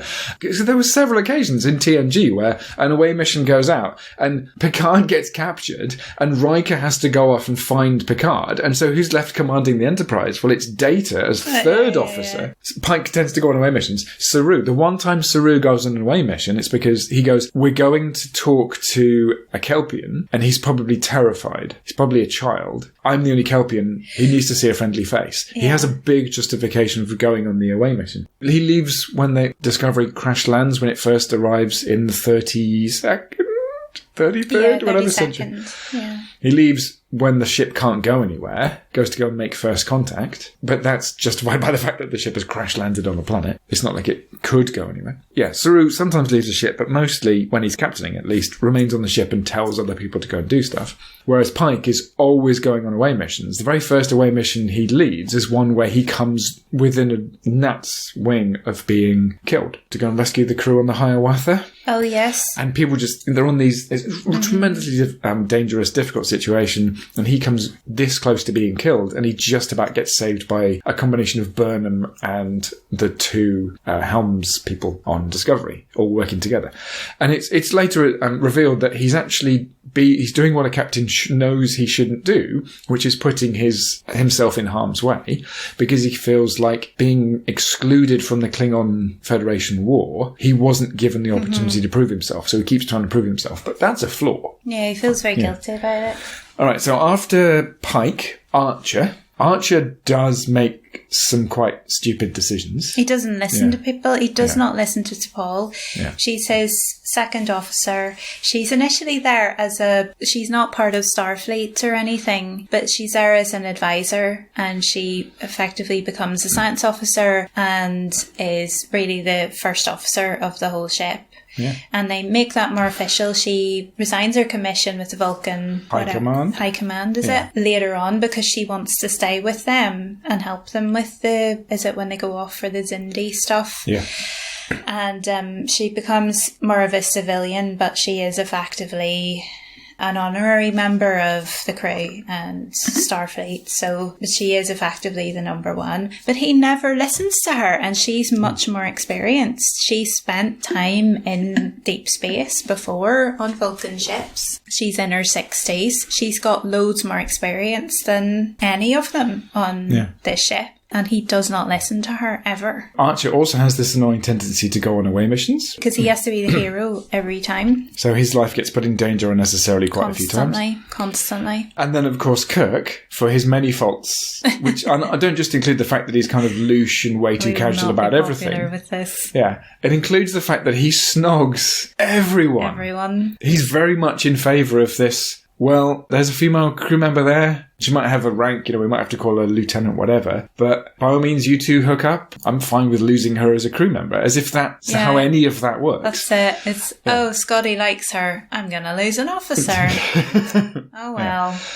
One of the things that makes Kirk a bit crap as a captain is that he is of the 1960s. I know. So, perhaps we could forgive that bit. Put it... Meet it where it is, we can, guess. What is it, adjust for... for meet context, it where it was. But nonetheless, as the captain of a thing which is supposed to do stuff, of this mostly military vessel, he will just walk into traps. He's much too passive. As a diplomat, he's awful. I mean, he's sometimes good at doing military stuff. There was that episode where they first met the Romulans, which was almost certainly an allusion to one of those Second World War submarine films, where it's a destroyer up against a submarine. I think it's The Enemy Below. There's quite a few, but it's kind of okay. He's doing lots of, so do this very particular thing. As the captain of this thing, which is metaphorically a military frigate or a battleship, okay. But, as a politician, as a diplomat, as someone who ever just needs to reason with other people, basically awful. So, Picard, Janeway, Sisko, Saru, Pike, Archer, Kirk. Comments from your listeners may, persuade you that I'm completely wrong.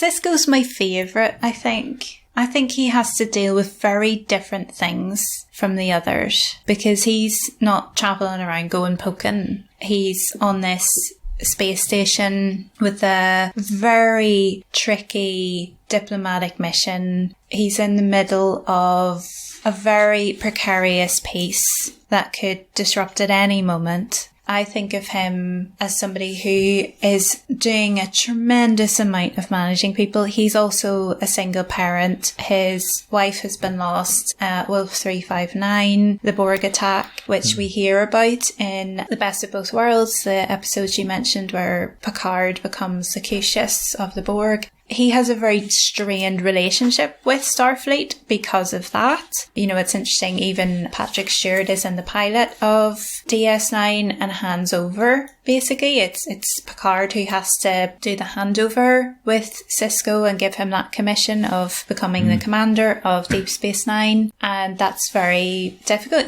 so from the very get-go, he's already got this strained relationship with Starfleet and he sees it for what it is. He sees the hypocrisies of this organisation that he loves and wants to do well for. So I think the complexities that come with Sisko and what we end up finding out about his own origins. Oh yeah, his mum was a wormhole alien. Yeah. And a wormhole alien, it sounds, if you don't know about it, it sounds rather tentacly. Bonkers. Yeah. But no, a wormhole alien is a non-four-dimensional, basically magical beings that live in the wormhole. That it's the only stable wormhole that they've found, and it links the Alpha Quadrant with the Gamma Quadrant. Yeah. And that's how the Dominion get access, because they're from the Gamma Quadrant. That's how they get access to the Alpha Quadrant. And these are called the Prophets by the Bajorans.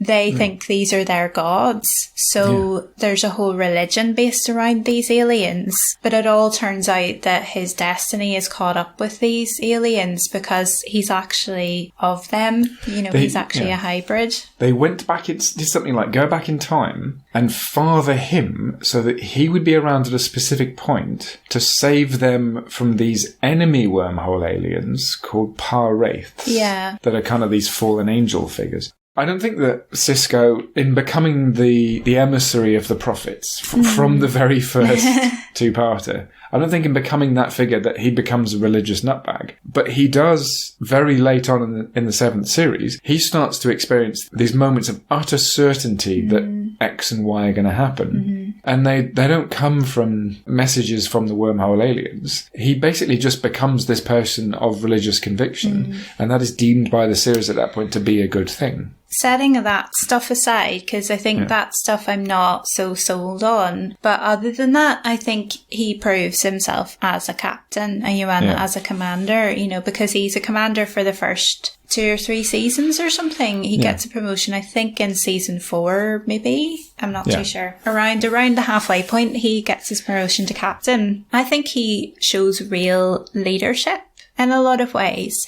And he is a leader who is prepared to learn and prepared to listen to his staff. Yeah. He always has good advice for people. He's very centred, when the prophet stuff isn't happening, he's very centred, I think. And I suppose, I might reconsider putting Janeway a bit ahead of Sisko, because both Janeway and Sisko, they have to create crews out of 2 distinct groups. Picard doesn't have to do that, Saru doesn't have to do that, Pike doesn't have to do that. They've all got Starfleet crews, whereas Janeway's got a Starfleet crew plus a bunch of Maquis. It's not quite clear, mate, how many. It's about 25-ish Maquis. They're not fully clear on that. We don't meet them already. It's just they're designated by the different pips when they take on the Starfleet uniforms.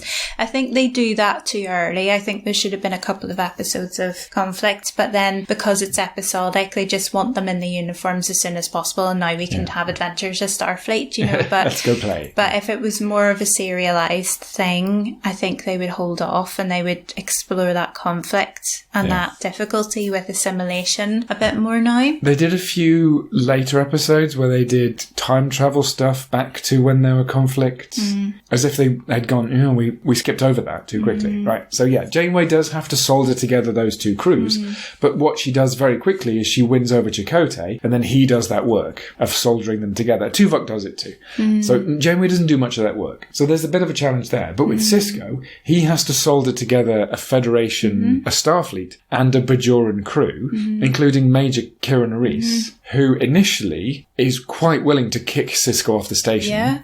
She does not want the Starfleet to be there helping at all. She wants this to now be a completely Bajoran station. Yeah, he has a huge amount of work to do to gain trust. But also, I would say though, Pike does have work to do to gain trust, because he's taken over from Gabriel Lorca. Hello to Jason Isaacs, who we find out is from... What? I had to do that. It's obligatory. You couldn't not. Yeah. He's been the captain of Discovery for the first season, but we find out that he's actually from the Mirror Universe, and something pulled him over to the Prime Universe. And pulled Prime Lorca over to the Mirror Universe. And he was probably killed immediately because he was being sought out for execution because he was treasonous. So Pike is having to pick up a crew that is full of distrust, and he basically prepares that crew to become the cohesive crew that they become, and they become a family, and Saru leads them, and then we've left Discovery at a point where Michael has been promoted to captain and she's about to lead them as captain, so we can't judge Burnham yet as a captain. I did think, should we put Burnham on the list because she's captain? Well, we can't speak to that yet, and plus it's quite new because they're only a few episodes in as we record this, and we haven't seen any of those. She's commanded the Discovery for a bit of one episode when she was first officer and Pike was off doing a thing. But we've only ever seen her disobeying orders, running off and killing people, causing a war. In one of those things where she just disobeys an order and goes off and does her own mission, leaving Discovery without its first officer for a bit. Going rogue. Her logic is, I'm going to ask for forgiveness, not for permission. Yeah. Now, within a non-military organisation... It's a kind of sometimes applicable principle, but I don't think that really works within the thing that is Starfleet, which is, part military, part science organisation. Because I think there are ways to show that, I'm sure I'm right about this and gain trust, but there is a bit of a hierarchy, because I think this comes up in Voyager quite a bit, where they have to say, this isn't a democracy. I'm the captain, I make decisions, so it's actually quite imperialistic. in a way, where it's not put to committee. I mean, they have these committee meetings with the officers, but I feel like, certainly in Voyager, there's only a certain amount of crew, and that number dwindles quite a bit because people die and they don't get replaced very often. They set off with 170 or something. A load of them die. Then they absorb the McKee crew, and then people die, and they absorb a few people here and there. Yes. And they get something like 4 crew members from the other ship that got sucked into the Delta Quadrant a little bit after them, or a little bit before them. Well before, because they've already travelled quite a bit. I think they've already been in there for 10 years or something. But it's rare that they get more people after the initial absorption. So they actually lose quite a lot of people as time goes on, and so there's only 100 and something of them, and you'd think surely they have some sort of system where they could have a vote, they could have a forum and voice opinions, because, you know, all these big decisions keep getting made. There's that one where they find that planet, the 37s, where a bunch of people from 1937 got pulled in by the caretaker's array, because I don't think we've even mentioned that. Voyager sets off after the McKee ship into the Badlands, and the Badlands is a bit like the Bermuda Triangle of space, and they get pulled across the galaxy. Something like 70,000 light years away from where they were, and it means that it'll take them at least 70 years to get back at the highest warp they can do, which obviously isn't sustainable either. And so they have this prospect of becoming a generational ship. But they're trying to get home, and they're going to go looking for wormholes and other ways, other technologies, because they might find civilizations even more advanced than them and stuff like that. But they come across this planet where there are human inhabitants, and it turns out these people that this caretaker has been pulling stuff for many, many years, many centuries. Do you know what? I'm thinking it wasn't the caretaker who got the 37s. I think they were abducted. And taken? On a flying saucer and taken by someone else. So they actually were alien abductees. Yeah. I can't remember. Yeah. It's from the first season. Yeah. I think it's the second season opener, but it was made to be part of the first season. It was one of those, because the first season was cut short. So there were episodes that were actually produced for that season, but they were put in the second season. Yeah. That was one of them, the 37s. So they have Amelia Earhart. That's how they suggest that her disappearance was, that she was scooped off onto this other planet. And so some of them have been cryogenically frozen. So she's one of these people who's cryogenically frozen. So she's been in preservation all this time, and they wake her up and then she's alive again. And there's this whole civilization of humans descended from these people from 1937. And there's this option for the crew, if anybody wants to just settle somewhere, because there's this human civilization, they can do that. And none of them volunteer to do that. None of them volunteer to stay. They all go off back onto Voyager. There's a scene in that episode where Janeway says, whoever wants to stay on this planet, report to the Cargo Bay 2 at this particular time. There's a walk and talk scene with her and Chakotay going down there to see who's turned up. And she opens the door and there's no one there. Mm-hmm. When I saw that, I just thought it would be the funniest thing to have one person, say, poke her head out from between 2 piles of big, dangerous boxes or something, and just go, yes, Captain? What can I do for you? I was just doing a stock take. What are you doing in Cargo Bay 2? Okay, so then that scene I think is quite important, because she says to the crew, I'm giving you a choice. Yeah. And they make a choice, and that's about it for the crew making choices at any point. Yeah, but they never get the option ever again to go, would anybody like to settle here? Because there's ones where Harry has terrible luck with love in this series, and he never gets promoted, and he's never done proven himself, and he's just an ensign for 7 years, that wee fella. It's not on. Always the bridesmaid. He's never done saving them all. Yeah. And he has all this terrible luck with relationships. But there is one where he and another alien, they really properly fall in love, and they have a really lovely, fun relationship. But, you know, her culture won't really permit her. And it's terribly heartbreaking, and it's worse because her species, they really combine with each other, and it's an even deeper heartbreak when they're pulled apart from each other. And it just feels like he should have really had the option to stay with her, maybe, but... That early episode with the 37s, I think it's quite symbolic for the whole of the series that is Voyager. Because in a situation where it might seem reasonable to give people a choice sometimes, they go through the motion of giving everyone a choice, not to make a choice. Yeah. And that's one of the fundamental elements of democracy, is that you say to everyone, every 4 years or so, you say, right, now we're giving you the choice for the duration of the whole of the next parliamentary term, or whatever.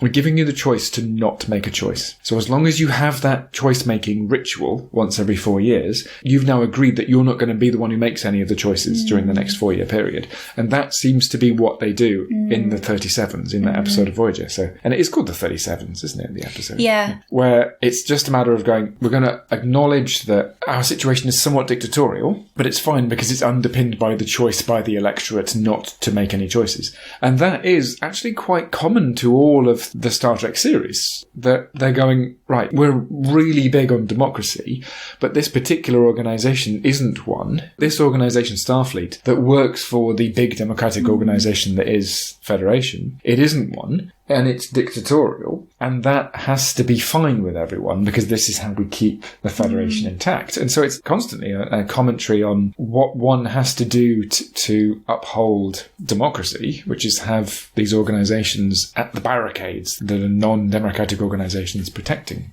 civilians. So inevitably, as you're playing out that internal negotiation of how reasonable that situation is, you're going to have situations where a lieutenant comes into conflict with a commander about the commander's decision, or the entire crew comes into conflict with the captain about a captain's decision.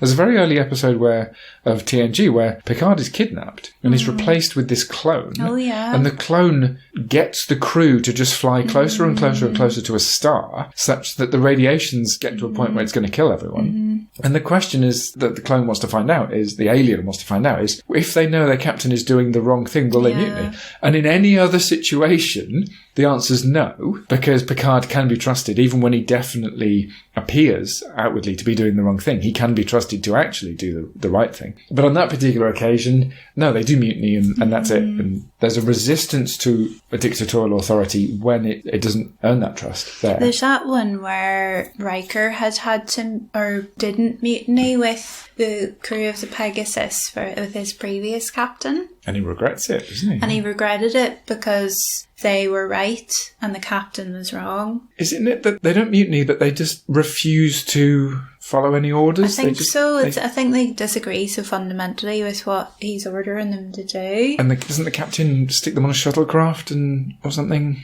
We're going to have to go back and rewatch that. It's that one. It's that one where that awful last episode of Enterprise. It's the one they intersect that with. They have it so that it's a bunch of holo recordings that Riker's watching on his way. So much better than that. Yeah, to go and investigate the Pegasus, and he knows what happened to it. Yeah. Troy is trying to help counsel him through this decision to tell Picard. You know, he's watching this holoprogram of the last days of the original Enterprise as sort of inspiration, and it's quite morbid actually. Yeah. It's really weird, and they make it into a game, which I think in a way opens it up to be totally retconned, because if that's a holoprogram that's 200 years later, fine, you can retcon that. The actors have all aged, of course, but they could do voice stuff, they could do animation or audio series. I mean, that would be so great for them to do their last 3 seasons in audio format or animated format. Would be brilliant. That was something where your and my appetites had been thoroughly whetted for the culminating founding of the Federation. Yes, that would culminate Enterprise, and they kept doing call forwards to it by having what was his name, the time traveller from Way from the Future, who would come back and say to Archer, right, someone's messing with the timeline, I need you to fix these things. There's this temporal Cold War going on, and people keep changing it so that the Federation doesn't get founded, and it's becoming very clear that you're really instrumental. He is the founder really of it. And of course it becomes clear as Archer does his thing that he stops the Andorians and the Vulcans fighting, so there's some smoothing over of relations there. Now we're friends. He stops the Andorians and the Tellarites fighting. There's some smoothing over relations. So there's this incremental moving towards they're going to found the Federation, they're going to do this. And then towards the end of season 4, there's the beginning of these negotiations to sign this treaty, which might be one of the first proto-documents of the Federation. It's not the Federation yet. And then right at the end of season 4, Archer's then dragged forwards in time one more time by this time traveller to go, you've basically done everything you're going to do in getting the Federation to happen. This is going to happen in 3 years. Look, it's you at a big ceremony founding the Federation. Well done. And you and I felt thoroughly robbed of our story arc leading up to the founding of the Federation. Because there's supposed to be the war with the Romulans as well, isn't there, before then? Isn't there? There's a big war that's meant to happen, and that's partly how they all come together. You're making me wish I was an insomniac now and that I could look this stuff up in the night. Because I haven't... I know. Maybe. It's something to do with that, because in TNG, the first time the Romulans are in it, nobody's seen the Romulans for 100 years. And there's that appearance they have in original series. And there is a brush with them in Enterprise, but they're never seen because it's audio only. Yeah. And they have to deal with one of their minds that gets left on. That's that thing that digs into Reed's leg. And also a remotely piloted ship. Yeah. In another episode. So there's just little brushings with them. So they are out there, but they're very insular. But I think there's supposed to be some sort of big war that happens. Yeah. And then the Federation is partly founded out of that coalition that come together as allies to defend themselves. And then the Federation is built on those 4 planets that come together. It's something like that. That was supposed to all happen. That was supposed to be what would have happened in the last 3 seasons, but they never got to get made. Now, we ought to acknowledge, since you and I have gone, right, TNG, DS9, Voyager, blah, blah, blah, and then we've gone, we better go back and watch some of the, finally bite the bullet and watch the original series, that for about the first 8 or 9 episodes of the original series, it's not Star Trek. Yeah. As we would recognise it, even though it's had its second pilot, which has got Shatner in it, it's become rebooted as this thing in which they all kind of look recognisable. For the first few episodes, the uniforms aren't the right colour. They keep calling their weapons lasers rather than phasers. The thing they work for isn't called Starfleet. I think at one point it's called the United Earth Space Probe Agency, and there's a callback to that much later on. I think in Star Trek The Motion Picture there's a callback to that. No, hang on. No, there's the Voyage Home. There's an allusion to it. And just kind of like in the corner of a shot at one point. Anyway. The thing that they represent isn't called the Federation. Early on, it's called the United Earth. So there is some sense that there's no such thing as nations left on Earth. Yeah, but the idea of a Federation hasn't come about yet.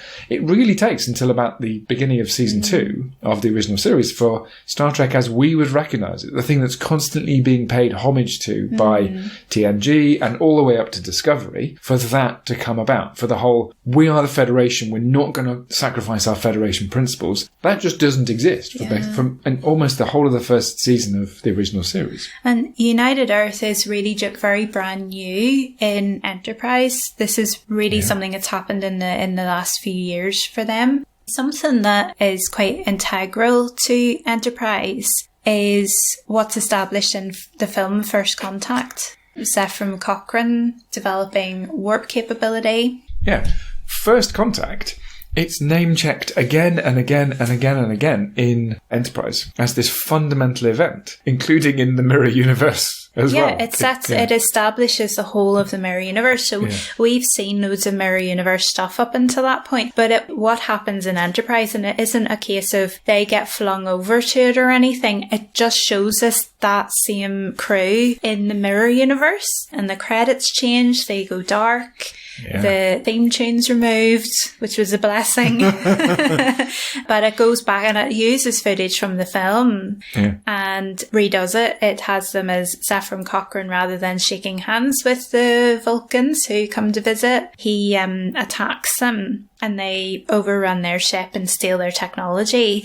Yeah. And so then it just goes through this alternate history, and that is the changing point. So all of human history until then is basically the same, but they lean into that war side of them. And this happens in something like about 2066. After a Third World War. After a Third World War. Yeah. You know, so in the Prime Universe, this leads to the emergence of what would become a United Earth. So Enterprise starts in 2151 and they operate under the United Earth, whatever, the United Earth Starfleet or whatever it is, but it's quite new. The first few episodes of Enterprise make it clear that during that century, between the Zephyr Cochrane encounter, between First Contact with the Vulcans and the beginning of Enterprise, the Vulcans have been helping, but also doing a whole lot of going, no, we're not going to give you that technology. We have to see whether you're ready for it yet. So I've been doing quite a lot of sitting back and going... Yeah, they observe and see what they develop by themselves. And I think that relates to... They lean into this a bit more as well. I think in Discovery quite subtly with Spock, because it turns out that Michael Burnham is the adopted sister of Spock. Her parents are killed and she is raised by Sarek and Amanda, Spock's parents. And so she is raised as the older sister of Spock, and then they do the whole arc that ends up explaining why he has never mentioned her. Her existence is classified and all of this. But with Spock, they establish in the debriefs that happen after Discovery has been flung off to the future, the ones who are left behind, so Pike and Spock, they have to be debriefed on what happened, and Spock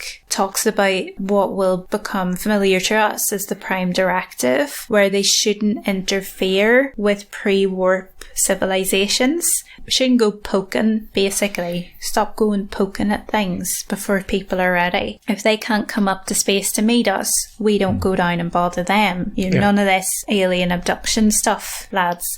So that's why the Vulcans before him hang back and they don't get involved. And the humans see this with resentment because they think, well, you could have just given us this. You could have just helped us. But the Vulcans are very measured and they say, no, we need to see you develop this for yourselves and build the maturity for yourselves and show us that you can be out there in the galaxy.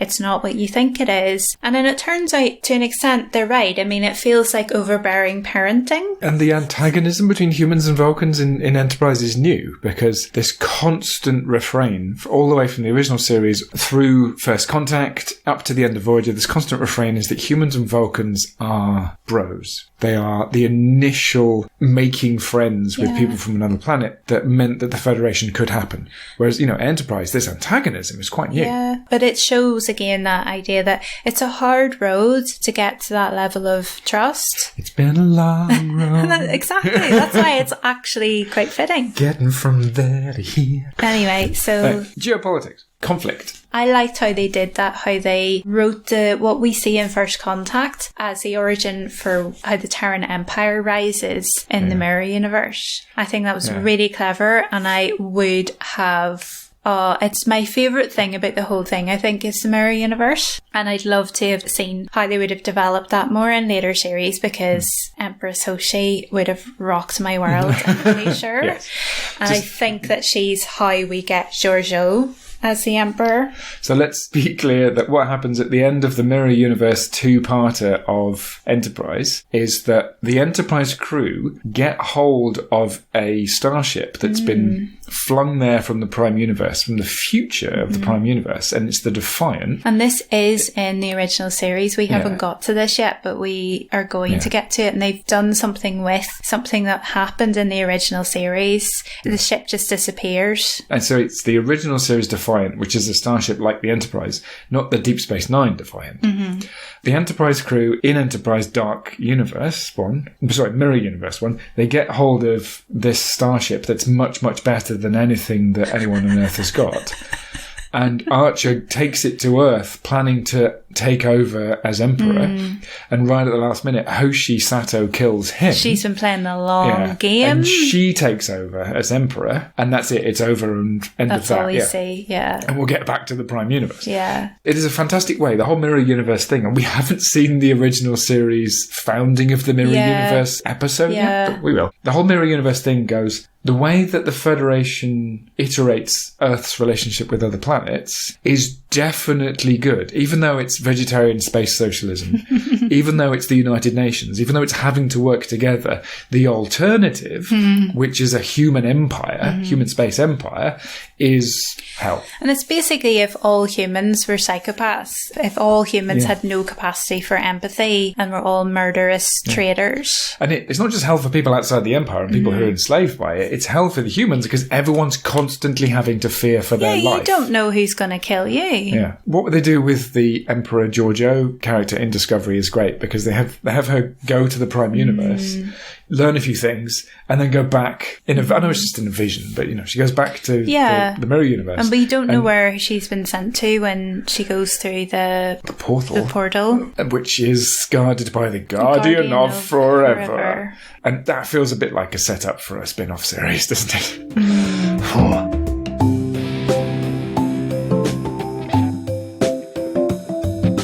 Well done if you made it to the end of all that. It may not come as a shock, but there is another hour-long recording that is going to release for our Buy PAT patrons and above next week.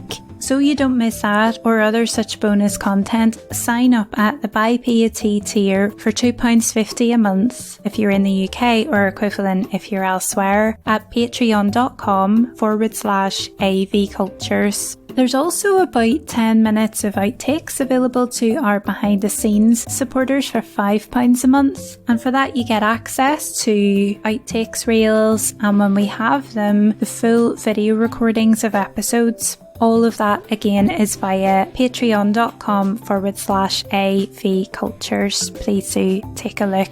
These regular payments have been helping me to gradually upgrade my equipment, which has led to noticeable improvements in the sound quality and recording capabilities for the podcast. My patrons' cumulative funds have also paid for an upgrade to the podcast's website and domain, which is now at audiovisualcultures.com. So if you can, I would so appreciate you joining the team. I really would like to think of my patrons as a bit like my board of trustees or something. I always run stuff past everybody before I make decisions, so it'd be great to have you on board. And if you can't help out financially but you really want to do something, please do share the podcast with people you know. I really appreciate people doing this. Some people out there are doing it and I notice it and I love it, and I'm so grateful, and it really is a massive help because I think the people in our lives really take notice of our recommendations. So if you tell a friend, I think you'd really get something out of listening to this, they might actually listen, and that would be a huge help for us. So I'd love it if you could do that. So well done for getting through this again, and I will catch you next time.